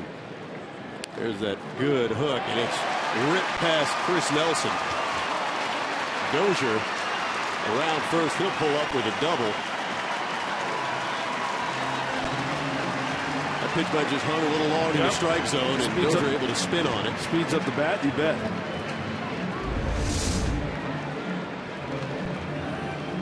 Boy, that eats him up. Hit so quickly, ball hooking away the one hopper. Not enough time to get in front of it. See how hard that ball was hit. That's a big leaguer, major league reflexes. And that ball was by him in a beat. So Dozier, 21st double for him this season. And the Twins have a runner in scoring position with one out for Trevor Plouffe.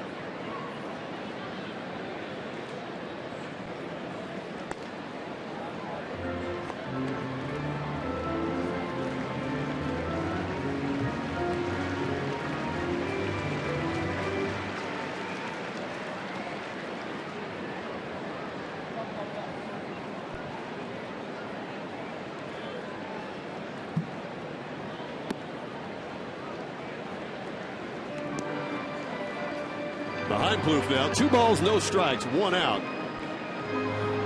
Dozier, the runner at second. Padres holding a 1-0 lead. A Yonder Alonso solo home run.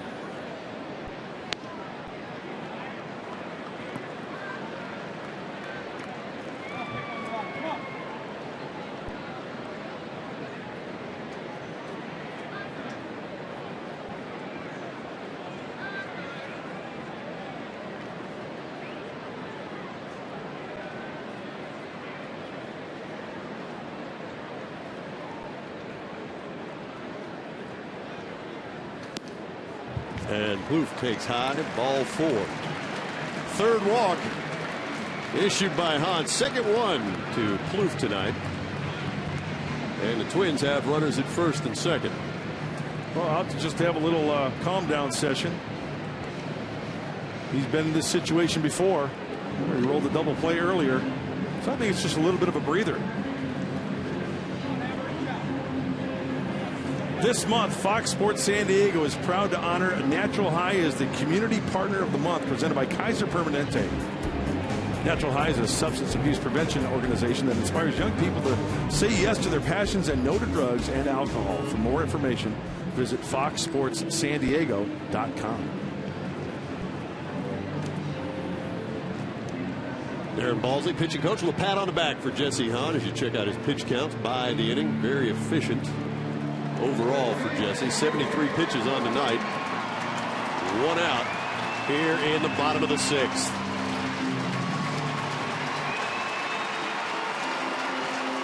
A double to Dozier with an out, and in the walk to Plouffe as you see Jesse Hahn's arsenal. And that brings up Josh Willingham. Willingham 0 for 2.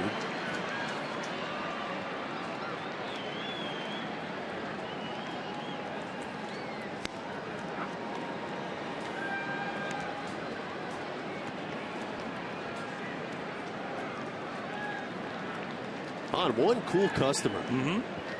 Hasn't shown to be rattled. Not in any high leverage situations this season. And he's ahead of Willingham, 0-1.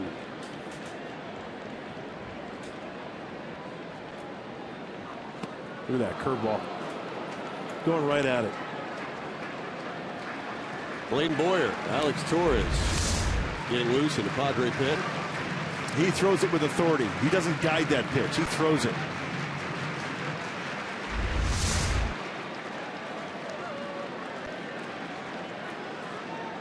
Oh-2 with 2 men aboard.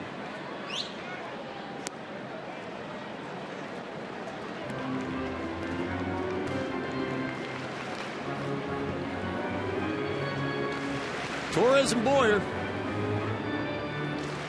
ready if Jesse needs them. Okay, one quality pitch on the ground. Take your chances. just like he did the last time in this situation. Change up.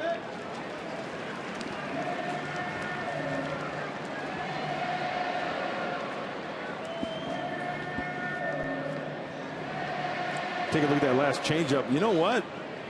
Might have not gotten a call there. Well, he didn't get the call, but according to our Fox tracks and our good friends at Southland Technology, yeah, strike. 2-2. Just gets a piece of that other curveball. Yeah.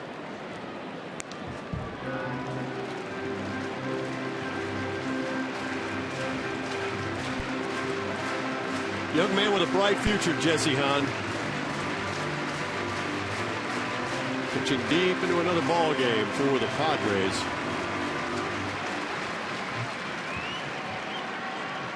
Tenth big league start.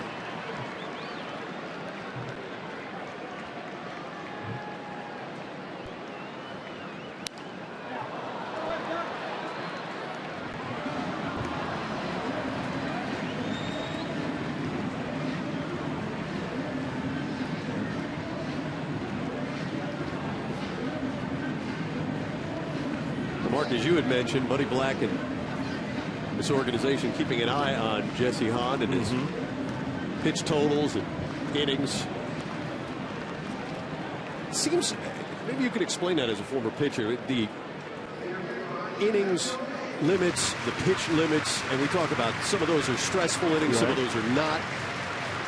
Is there much science behind this right now, or is it just cautious behavior? I think it's cautious behavior, but I think through time, little by little, more information comes in each and every year of what guys pitch as far as innings, and injuries come into play.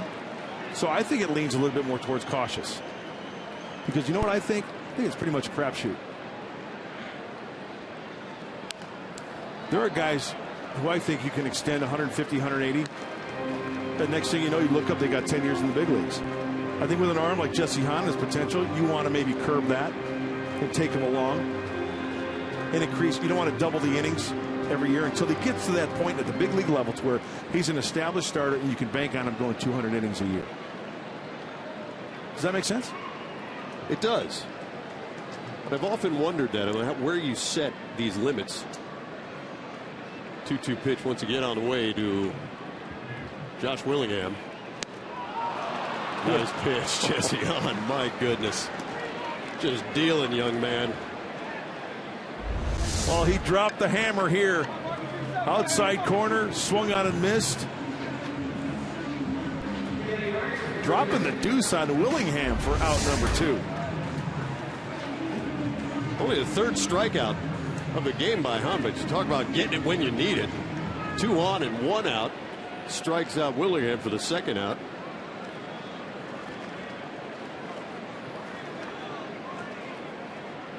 And here's Kenneth Vargas. Knocking it down infield. Right? Ground ball. Just out of your way. You got to knock it down, prevent that run from second base scoring.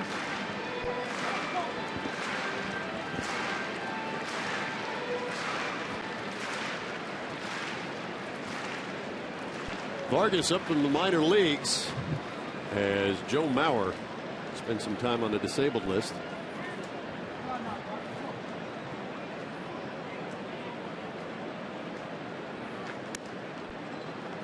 Even though that ball was elevated, had some good 2-seam action on it.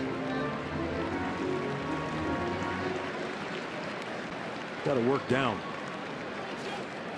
Infield playing him to pull, outfield just a little bit to go the other way in center field. The ball hit very well right field. Looking up is Smith, and that ball is gone. Kenneth Vargas, his first home run of the season, a 3-run shot, gives the Twins a 3-1 lead.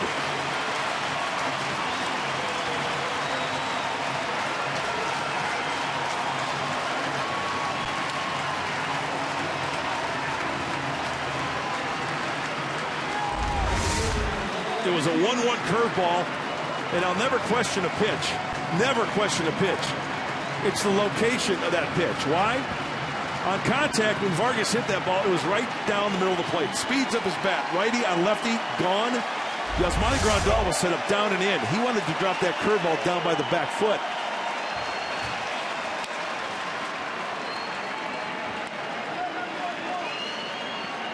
Now, first home run for that big switch hitting first baseman, Kenneth Vargas. Oswaldo Arcia.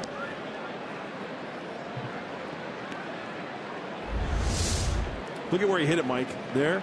But if you look before there, Yasmani wanted it right down in this area right here. He wanted it right there. And it speeds up his bat. Gone. Now, to your point, location.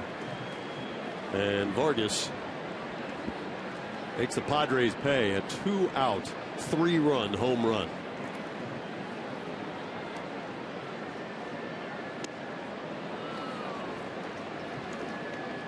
Now, for a ballpark that can play either way, toward the pitcher or toward the hitter, we're seeing hitters faring a little well with the distance tonight.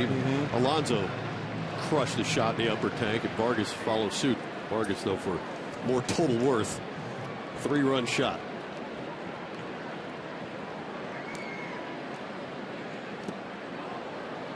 Thought he went on that. No.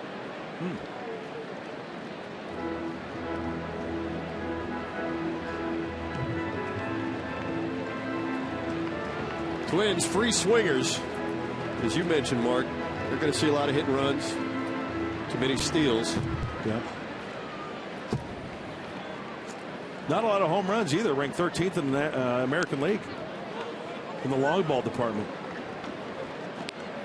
Stolen bases 10th. Although we saw Jordan Schaefer earlier in the game utilizing his speed since he's been acquired. Yeah, just Dozier, Santana, and Schaefer really who can run. And as you mentioned, Schaefer new to the fold. Full count, 2 outs. Arcia. He'll take ball 4. And it's a second walk in the inning issued by Jesse Hahn. 4th overall tonight.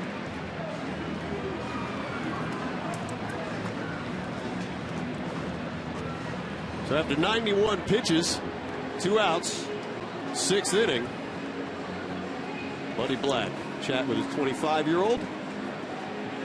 Pat on the chest, job well done. One man got the better of him. Pitching change. We're back with more in a moment.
Two outs at the bottom of the 6th inning.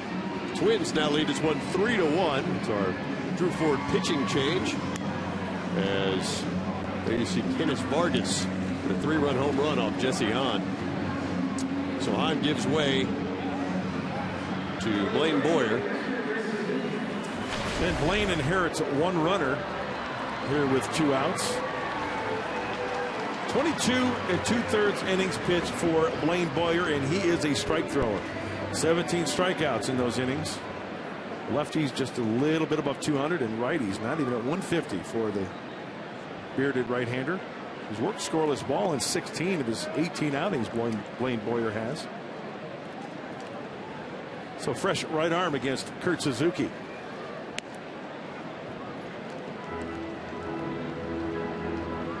Boyer, 33 years old, from Atlanta, Georgia.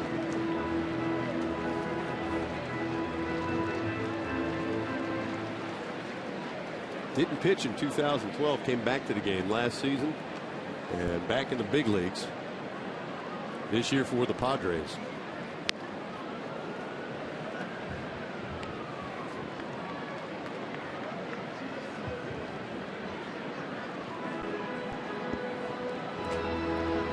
How about Blaine Boyer when he started first, like coming up with the Padres? First 26 right-handed hitters he faced were hitless. Remember that? That's right.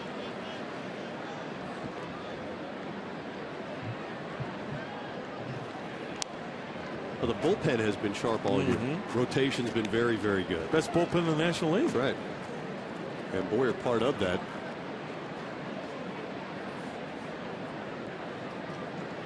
It's been impressive the way these Padres have pitched for Buddy Black. And we know what the theme has been. Struggling offense. And hopefully early signs here in the second half will continue. Tonight, 1 run so far against Phil Hughes and the Minnesota Twins.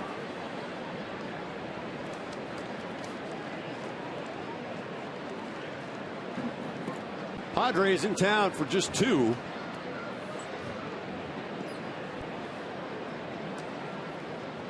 Day game tomorrow. Morning start time out in San Diego. See you at 10 o'clock in the morning. There goes the runner. And the throw down. But home plate umpire Mike DeMuro is pointing at Kurt Suzuki and motioning the runner Oswaldo Arcia back to first.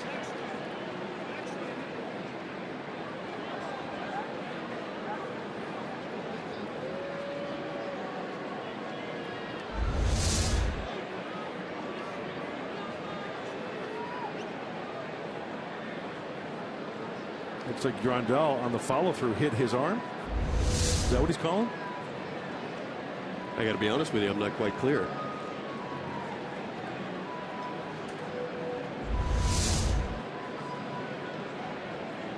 Okay, check swing. I thought he went anyway. It's a, looks like did Yazzi's left elbow hit the runner or hit the batter gun? I'm not clear. I also saw Suzuki's bat. It looked like I thought he got into the chest protector. Yeah, first I thought he went. Then I thought, well, did he foul it off into the glove? In which case it would have been strike 3. Here's the side view. I thought he went there. Well, there's the elbow into the bat. Grandal's left elbow.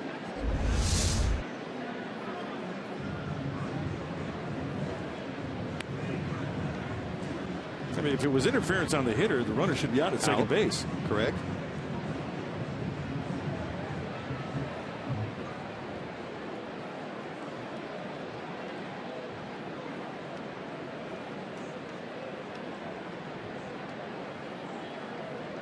Like kickball, it's a do-over. 1 ball, 2 strikes. We'll sort it out for you. Runner on first, 2 outs.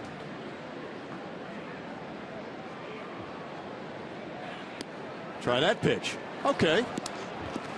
Padres get the same result, minus the explanation. But the damage done in that inning coming off Jesse Hahn. Kenneth Vargas, his first big league home run, gives the Twins a 3-1 lead.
Kenneth Vargas, the difference maker right now.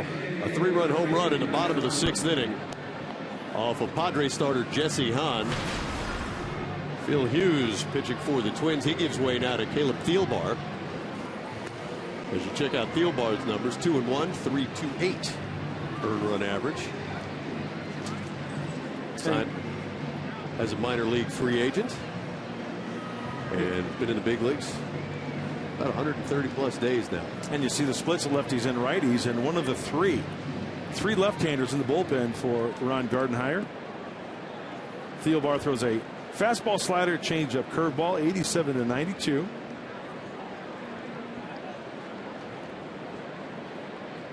And you know what, regarding last inning, just got a little info for you after this pitch. Went over to the Twins booth. Roy Smalley, big leaguer for what, 20 years? Yeah. He had no idea what was going on down there. I think there's Roy. Good player, Roy Smalley. Excellent middle infielder. Yeah. Southern California kid. And he said the exact same I did. If Yasmani comes up throwing and hits the batter, and the batter's, you know, batter interference, runners out. Runners out. Should go. He even said, talked to some other people, said it might have been an umpire mistake, but don't you think one of the other 3 umpires would say something? Little help, maybe? Yeah. You think and I think Bureau Buddy, at home would ask for something? And I think Buddy was arguing on the check swing. Don't know for sure, but we can only 8-9-1. I mean, you got to cover all the bases in every situation, right?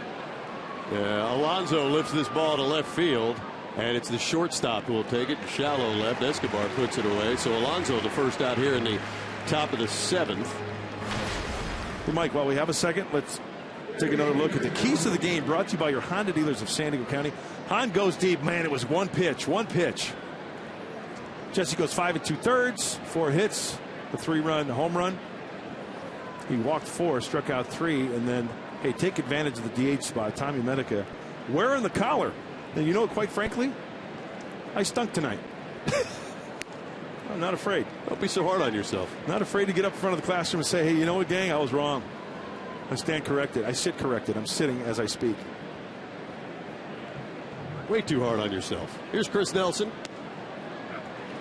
And Thielbar pours in a strike. He's ahead now 0-2. Nelson 0-4-2, a strikeout and a line out.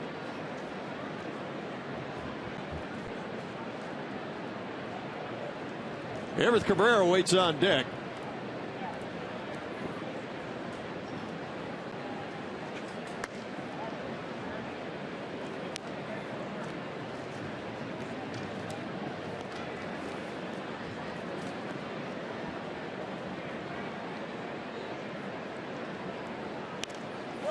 Hey, how about this one?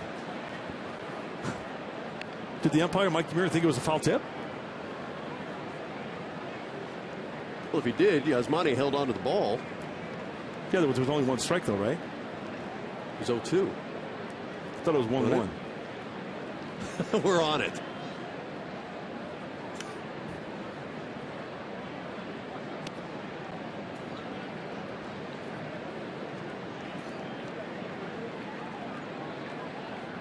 Two balls, 2 strikes to Nelson.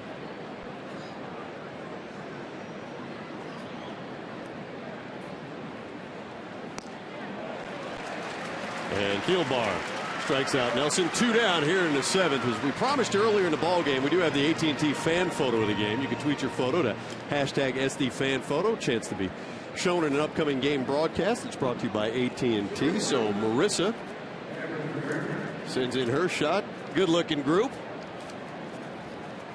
Our AT&T fan photo of the game.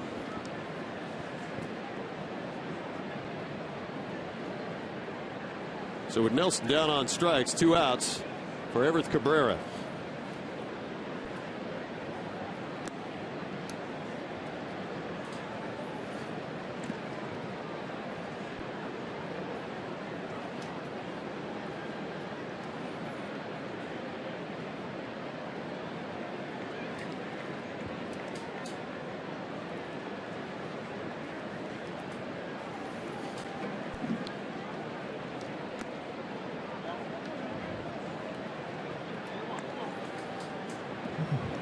Presley up in the Twins pen. Remember, Glenn Perkins is their all-star closer.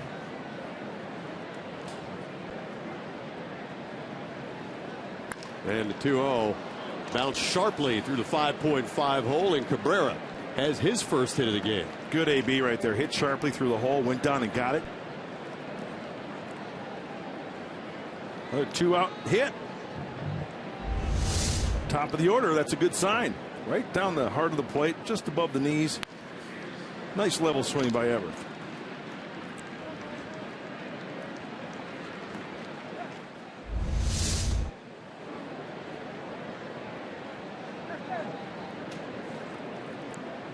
Two outs, one on. Padres trying to claw their way back into this. Jan Hervis Solarte has a single in 3 trips today.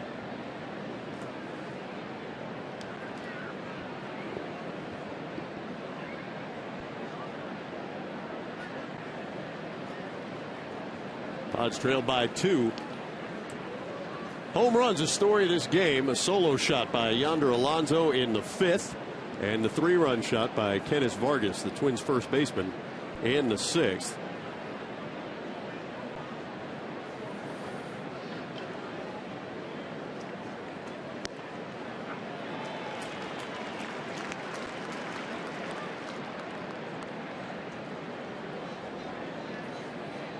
Outfield pretty straight away against Solarte.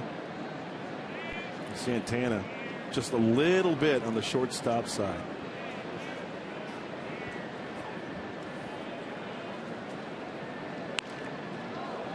Dumped into center field. So Solarte, his second consecutive single. And the Padres, with 2 outs, have runners at first and second. He wanted it in, and it was up and over the plate. And here's what I mean.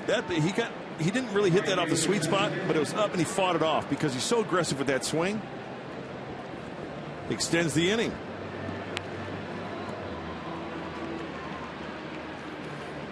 And Suzuki out to have a chat with his pitcher. Just to button up that Suzuki at bat, it was 0-2. I checked my notes. You were correct. You're the guy. Oh, it was 0-2. I think Buddy argued on the check swing. It seemed to me that's what made it all the stranger, didn't it? Yeah. Because there was no logical explanation for what had happened. Right. Don't know that we'll get one until we talk to Buddy in a postgame show. So at 2 on, Padres, who trail by 2, have their hottest hitter all season long in Seth Smith up to bat. Here's the guy you want up in this situation, right? Seth, a single in the first. He's 1 for 3, but he leads the team in home runs and in RBIs. 11 and 32. See if Thielbar tries to keep the ball consistently away. And Seth Smith has looked at video of every reliever of the Twins, every scouting report. He knows the repertoire of Thielbar.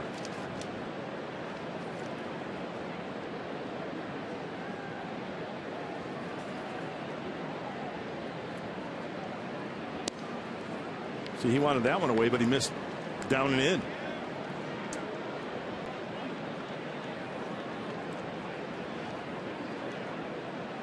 Some hot hitters due up. The Padres can make a little noise here in the 7th. Medica be followed by Jerko and Venable.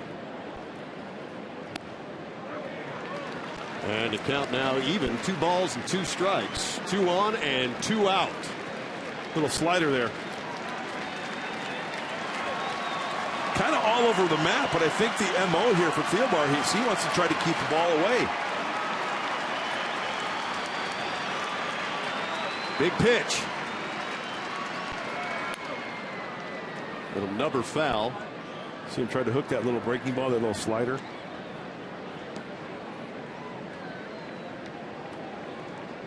Padres have won 3 straight. Sweep of Atlanta.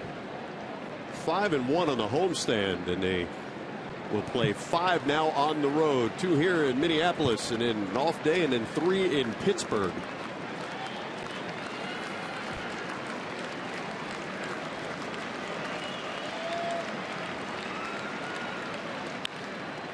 Thielbar able to knock it down and able to get Smith. Thought maybe it might sneak by, but Thielbar makes the play. Padres trail by 2.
The bottom of the 7th inning here at Target Field in Minneapolis.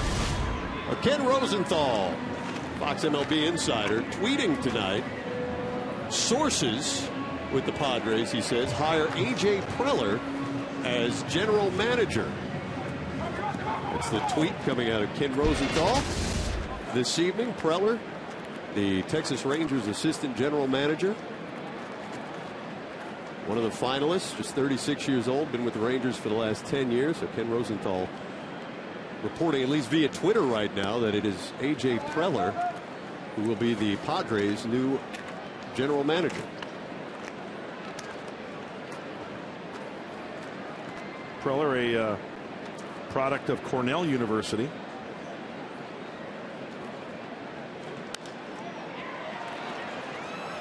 Served in a variety of roles with both Major League Baseball and other clubs before coming to the Rangers. They're talking to a lot of baseball people. They thought Preller very good at international scouting. So that's the tweet as reported by Ken Rosenthal as Eduardo Escobar will single to lead up the bottom of the 7th for the Twins.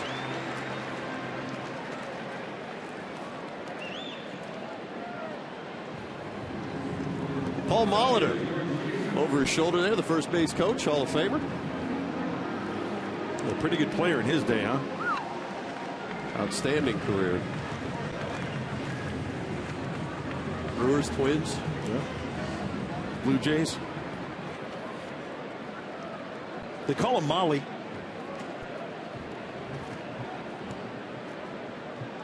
It's a long-time crew with the Twins. Ron Gardenhire and his staff. Jordan Schaefer is the hitter as Blaine Boyer will throw over to first and Escobar back easily. Schaefer picked up just a couple of days ago from Atlanta. He'd been waived, wasn't getting any playing time there with the Upton brothers and Jason Hayward out there.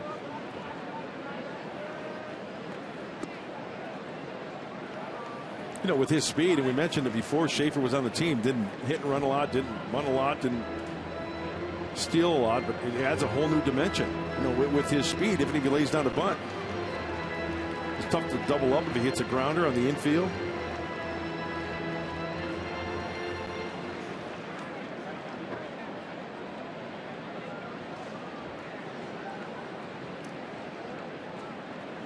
Nelson in at third, but this ball is popped up back at the plate behind the screen. 1 ball, 1 strike.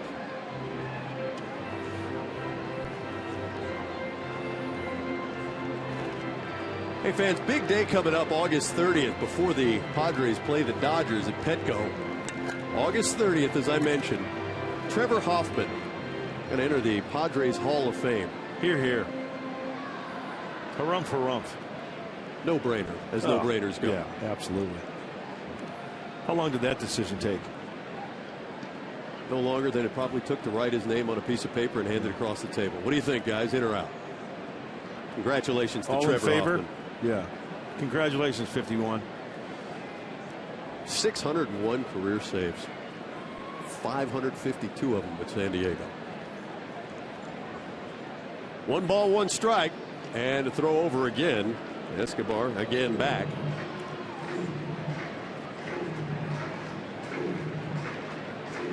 How much fun is that going to be out at Petco on August 30th? Check out the ceremony before the game. It'll be great.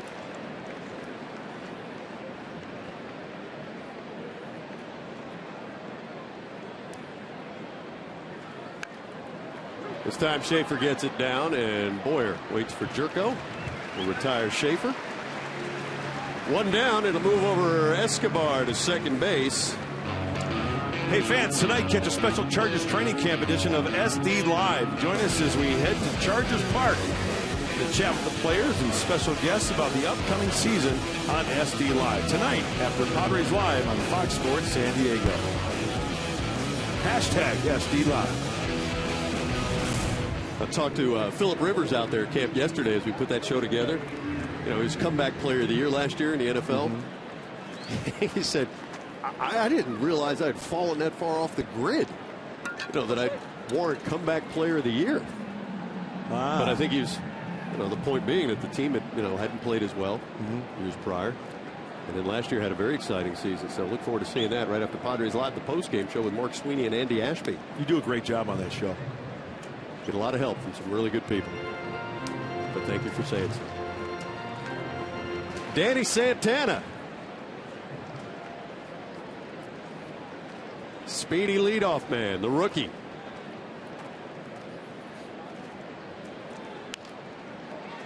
Oh for 3.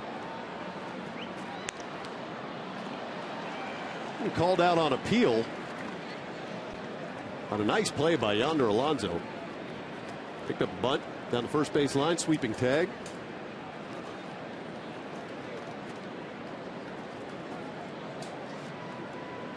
Originally called safe, Buddy Black challenges and wins it. Escobar at second base.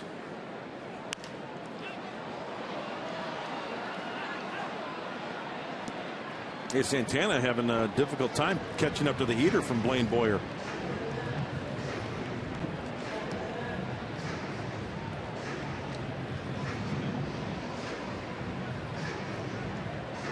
Now Santana gave the Twins a 5-hit night 2 nights ago against the White Sox.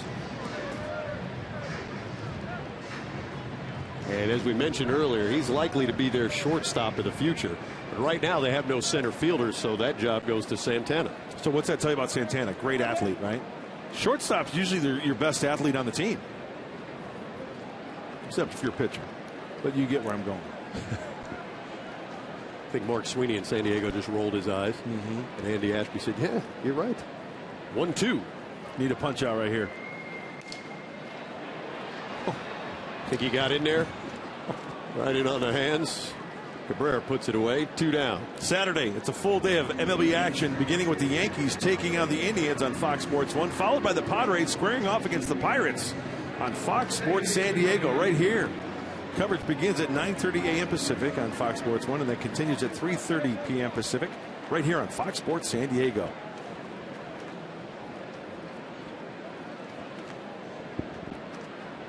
Brian Dozier, the Twins' second baseman. Couple of doubles. Scored on the Kenneth Vargas 3-run home run.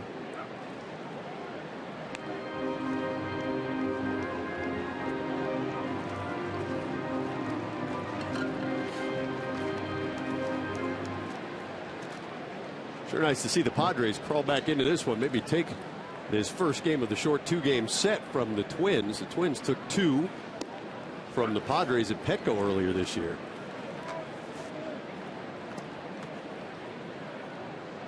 Phil Hughes against Jesse Hahn. Starters in this game.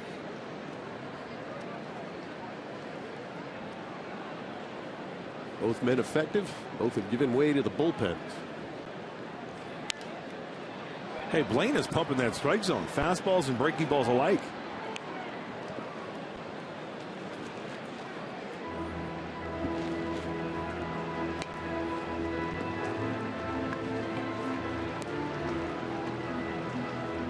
Same kind of theory, I think, as Dale Thayer. Just pounding the strike zone with the fastball. Penn's been great. 0-2, 2 outs. Nice pitch. Like right where Grandal wanted it. Exactly. Down and away. It even looked like it had a little cut action down and away. Bud Black hoping for Blaine Boyer to throw up a 0 here, and the Padres go to hack into their top half of the 8th. 4, 5, 6 do it for the Padres.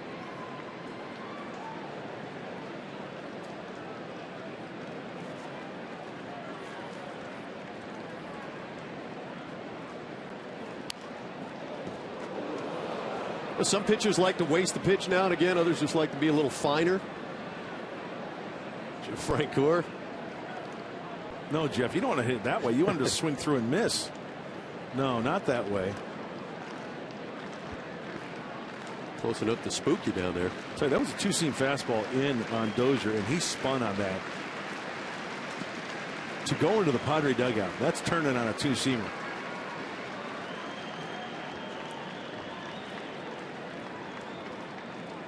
Oh, 2 one more time.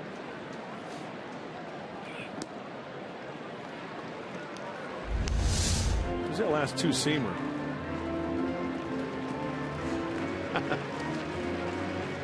Andrew Kastner and Frank Gore's like, hey, even though the net was there, it still scared him, huh?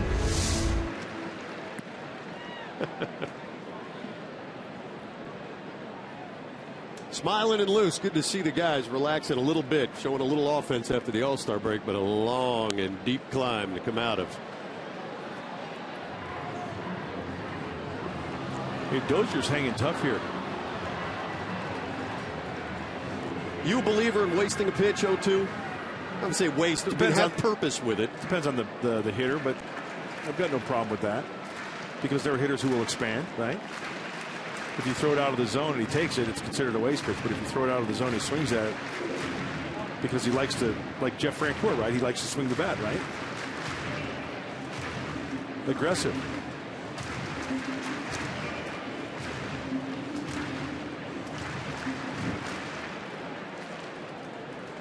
One ball, 2 strikes, 2 outs. Eduardo Escobar, the Twin, at second base.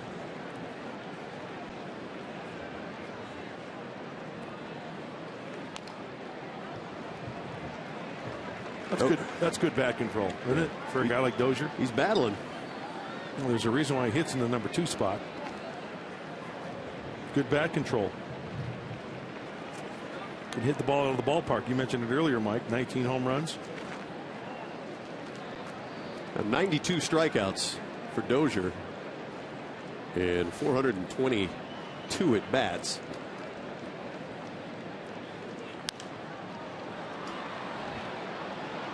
Sky high, Alonso to the wall, leaping in. Oh! Heck of a try, but unable to hold on. Great effort, Yonder Alonso. He may have extended 2 rows deep. He got a glove on it. It was in his glove, but I think when he hit the chair, I think the ball came out of the glove. Look at that. It's in his glove, and then he lost control of it. Good effort.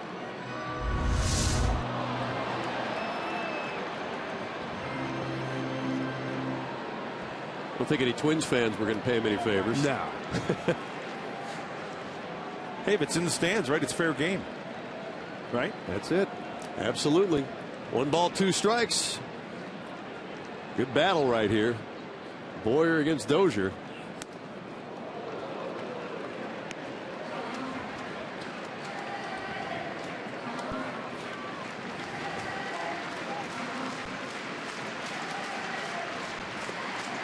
10-pitch at bat. I like the way Boyer keeps going right at him.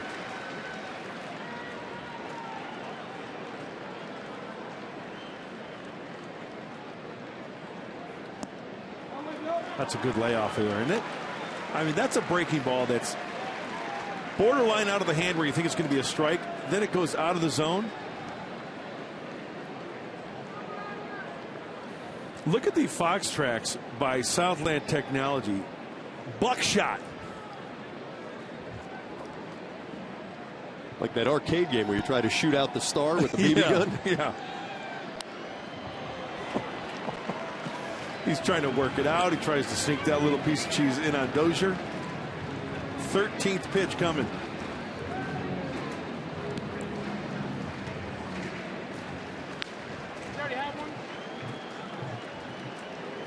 And as a pitcher, you have to stick to your strength.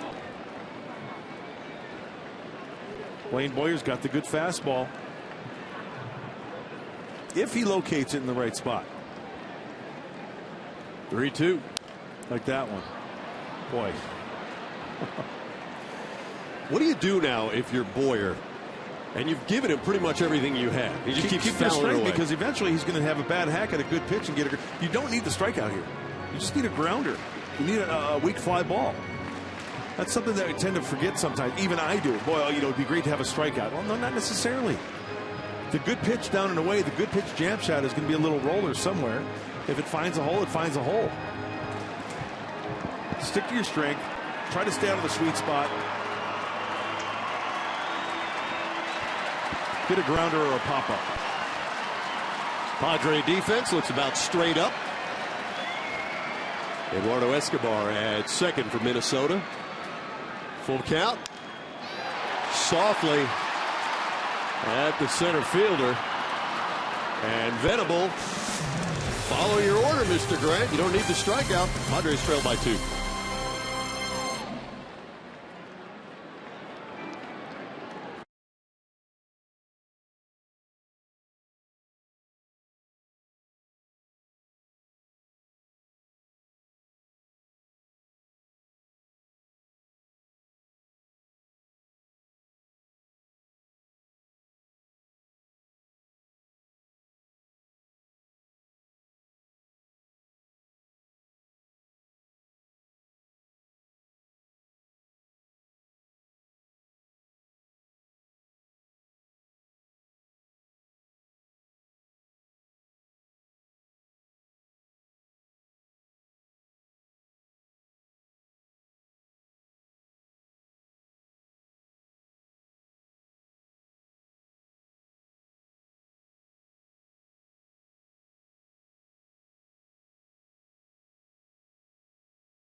And Mark and Andy, thanks very much. It'd be a good-looking post-game show. Some insight from a pitcher and a hitter, Mark Sweeney and Andy Ashby. Casey Fiend is the new pitcher for the Twins. Here in 52 games, 5-5 ERA, just a tick over 3. Doesn't walk many hitters, just 8 and 47 in the third innings. And Casey Fiend coming in here to try to hold the Padres. Earned his 19th hole this season against the White Sox just a few days ago. A fastball, cutter, and a slider, 92-95 from the right-hander.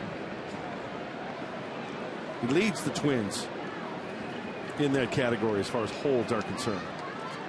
Medica, Jerko, and Venable scheduled to face Fiend in the top of the 8th inning. Middle of the order for the Padres. Got to get a little something going here. Medica struck out twice. Jerko 3 times.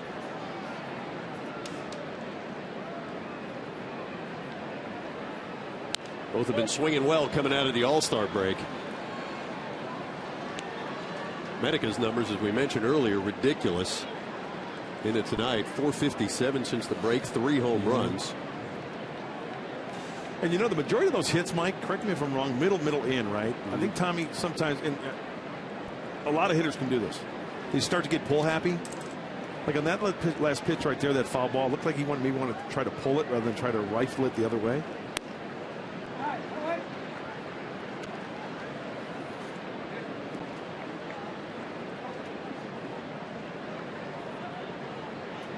And the guys are swinging aggressively, as Buddy mentioned. Good vibe going right now.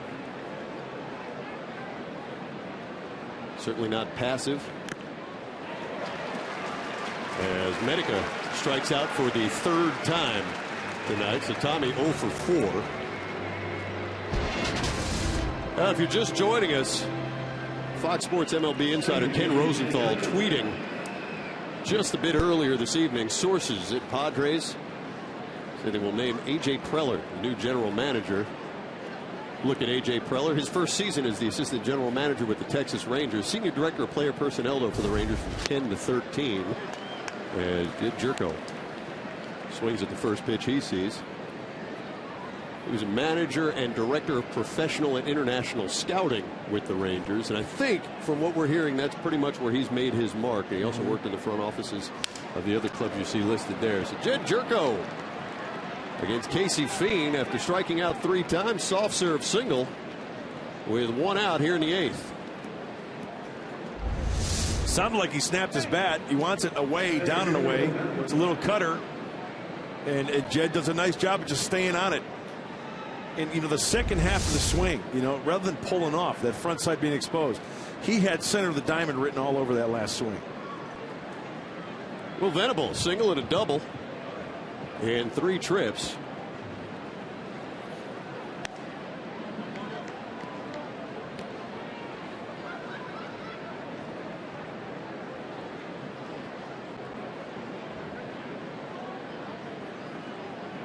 Be nice to see Will do a little something here as the Padres trailed by 2. We mentioned his walk-off rocket against the Braves at Petco. 6 for 11 in that Atlanta series. Now, this is what I'd like to see as Dale Thayer heats up from the Padres. Big hits late. And we talk about home runs, you know, when you're down 9-2, when you're up 9-2, right? But then there are the big home runs or the big hits. 8th inning, runner on. Big hit can tie it.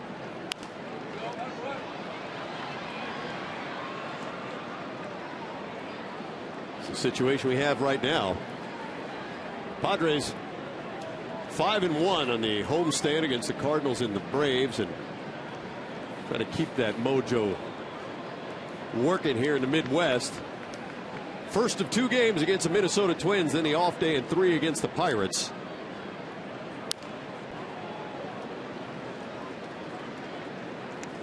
Well, the Pirates fighting to stay in it and doing a pretty good job. Game and a half back in 3rd place in the Central. And how tough is Andrew McCutchen? Hit in the back the other day. Find out he's got a cracked rib. And right now, the club hasn't put him on the disabled list. He might play through it. 2-2 to Venable. Out to left field. Schaefer. 2 down. Your Subway in-game box score tonight. Yangervis Solarte, a couple of hits. Will Venable, 2 as well. Yonder Alonso, a couple, including that solo home run. That gave the Padres a 1-0 lead, but then Kenneth Vargas, 3-run shot in the bottom of the 6th. And 3-1 is where we stand here in the top of the 8th. Just 1 pitch, right? That hanging curveball out of the hand of Jesse Hahn. to Kenneth Vargas in the 6th inning, the 3-run shot. You know, how good has Jesse Hahn been? That home run, snapping a streak of 55 innings without allowing a long ball. Wow, that's impressive. The second longest in the majors. Yep. Against the guy who you would mention as a possible Rookie of the Year candidate, Jacob deGrom of the Mets.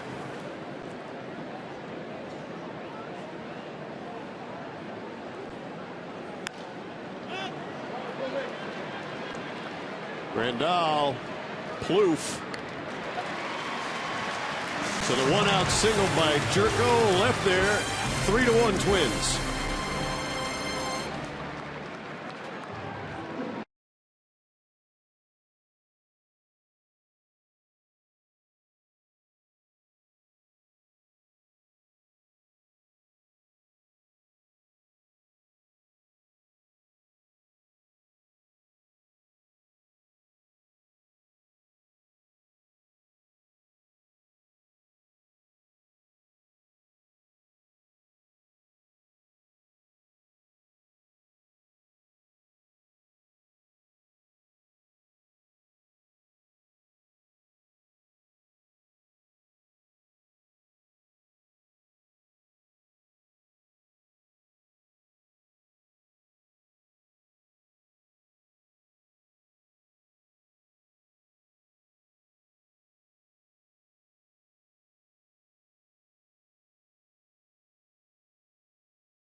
By Petco, the power of together, and by your San Diego Lexus dealer.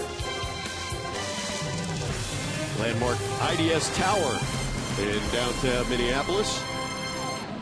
Target Field, game 1 of a short 2-game set between the Padres and the Twins. Twins took 2 from the Padres in San Diego earlier in the year. Padres looking for revenge. Got a good start out of young Jesse Hahn, but now the ball's in the hands of Dale Thayer. Padres trail 3-1.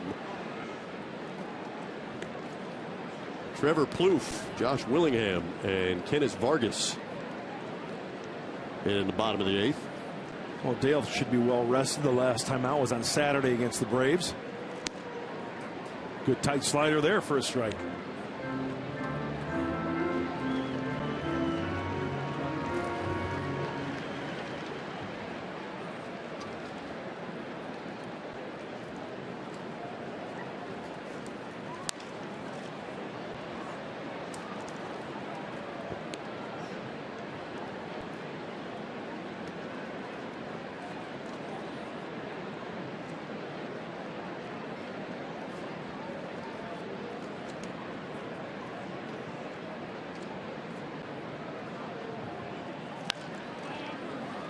Cabrera. Easy play. Plouffe retired for the first out here in the 8th. The frog in your throat? His puberty is wearing me out. 1 down. Bottom of the 8th. Josh Willingham to face Dale Thayer.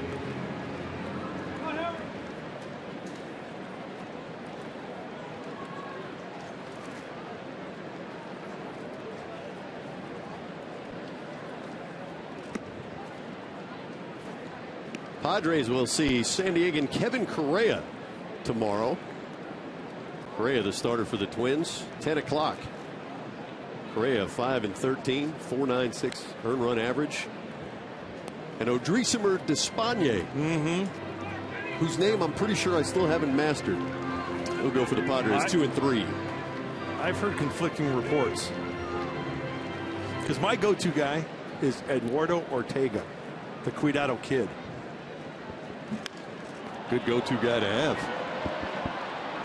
To the track, and Smith puts it away. Willingham gone. 2 down. This copyrighted telecast is presented by authority of the San Diego Padres and may not be reproduced or retransmitted in any form, and the accounts and descriptions of this game may not be disseminated without the express written consent of the San Diego Padres.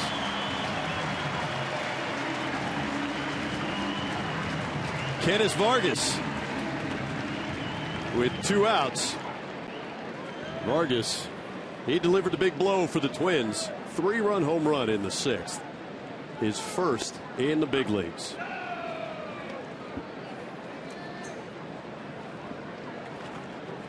You know, Mike, I know the Padres still have their half of the 9th, but you just mentioning that home run of Vargas, right?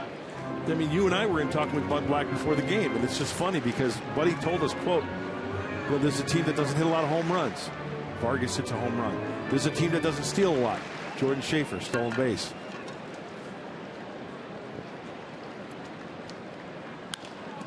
Bouncing ball up the middle. Vargas going to try to leg it out. Look at Cabrera. Are you kidding me? How good is Everth Cabrera? You look at him. I am looking at him, and I'm impressed. What do you see? I see an improved hamstring and a man who can throw the leather. Bare hand. Padres got to come back, trail 3-1.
Your game summary tonight. Yonder Alonso get the Padres on the board with a solo shot in the 5th inning. Upper deck. That was a drive, but then Kenneth Vargas, the rookie, his first major league home run. A 3-run shot in the bottom of the 6th inning. The Twins lead 3-1. That's where we stand.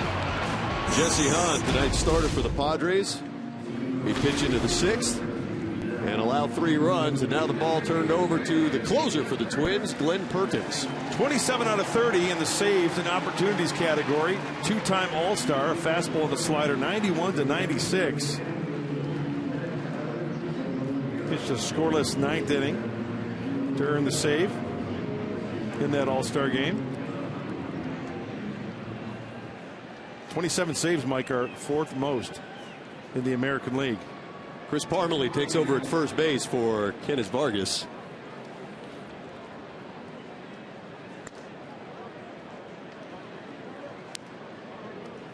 Eight, 9-1 for Buddy Black and the Padres in the top of the 9th inning. Yonder 2 for 3, that solo shot. And a double. Nearly drove in Yasmani Grandal with that double in the 2nd. But Grandal thrown out at the plate. 3-1, that's where we stand. Alonso against the 2-time All-Star Perkins. Pretty easy motion from Perkins. As I mentioned, the 2-pitch pitcher. Fastball 91-96. Ball can sneak up on you a little bit. Kind of goes from the center of the rubber, so he's coming right at the hitter.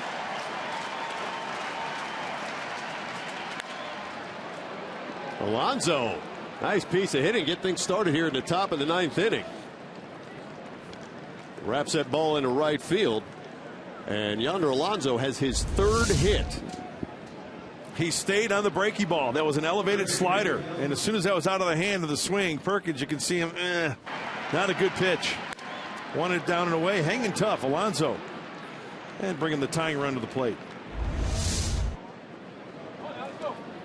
So Yonder's starting to find his stroke a bit. 3-hit night. And Chris Nelson looking for his first base hit. Chris struck out in the 3rd and in the 7th and lined out in the 5th.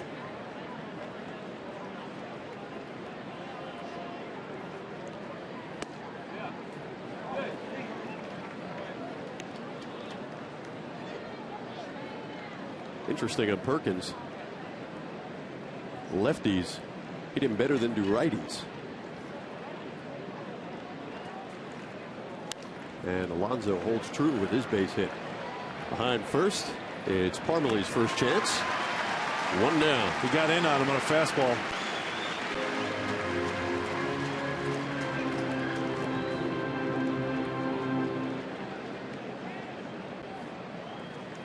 Well, we saw Everett Cabrera provide some excitement against the Braves at Petco. RBI single in the 10th inning.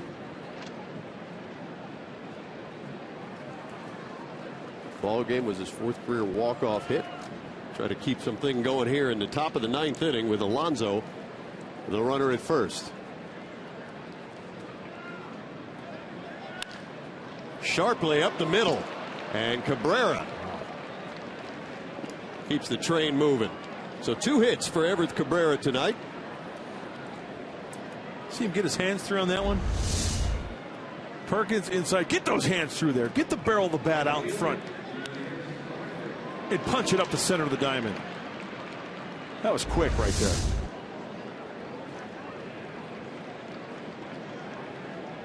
Well, Everett's played like a new man since coming back from the disabled list. And with 1 out, 2 on, here's Yangervis Solarte. A couple of base hits for Solarte tonight. In the center field, it'll be Danny Santana. 2 down. Well, now it's time for the Cholula flamethrower. Lefty Perkins on the mound. Hot sauce coming at you. 94. Muy caliente.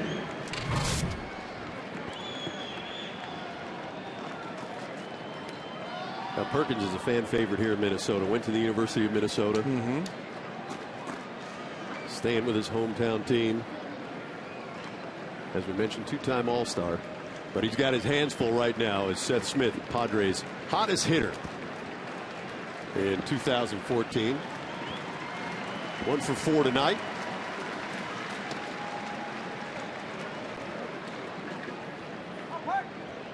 And remember, lefties hitting 255 off Perkins, righties 238.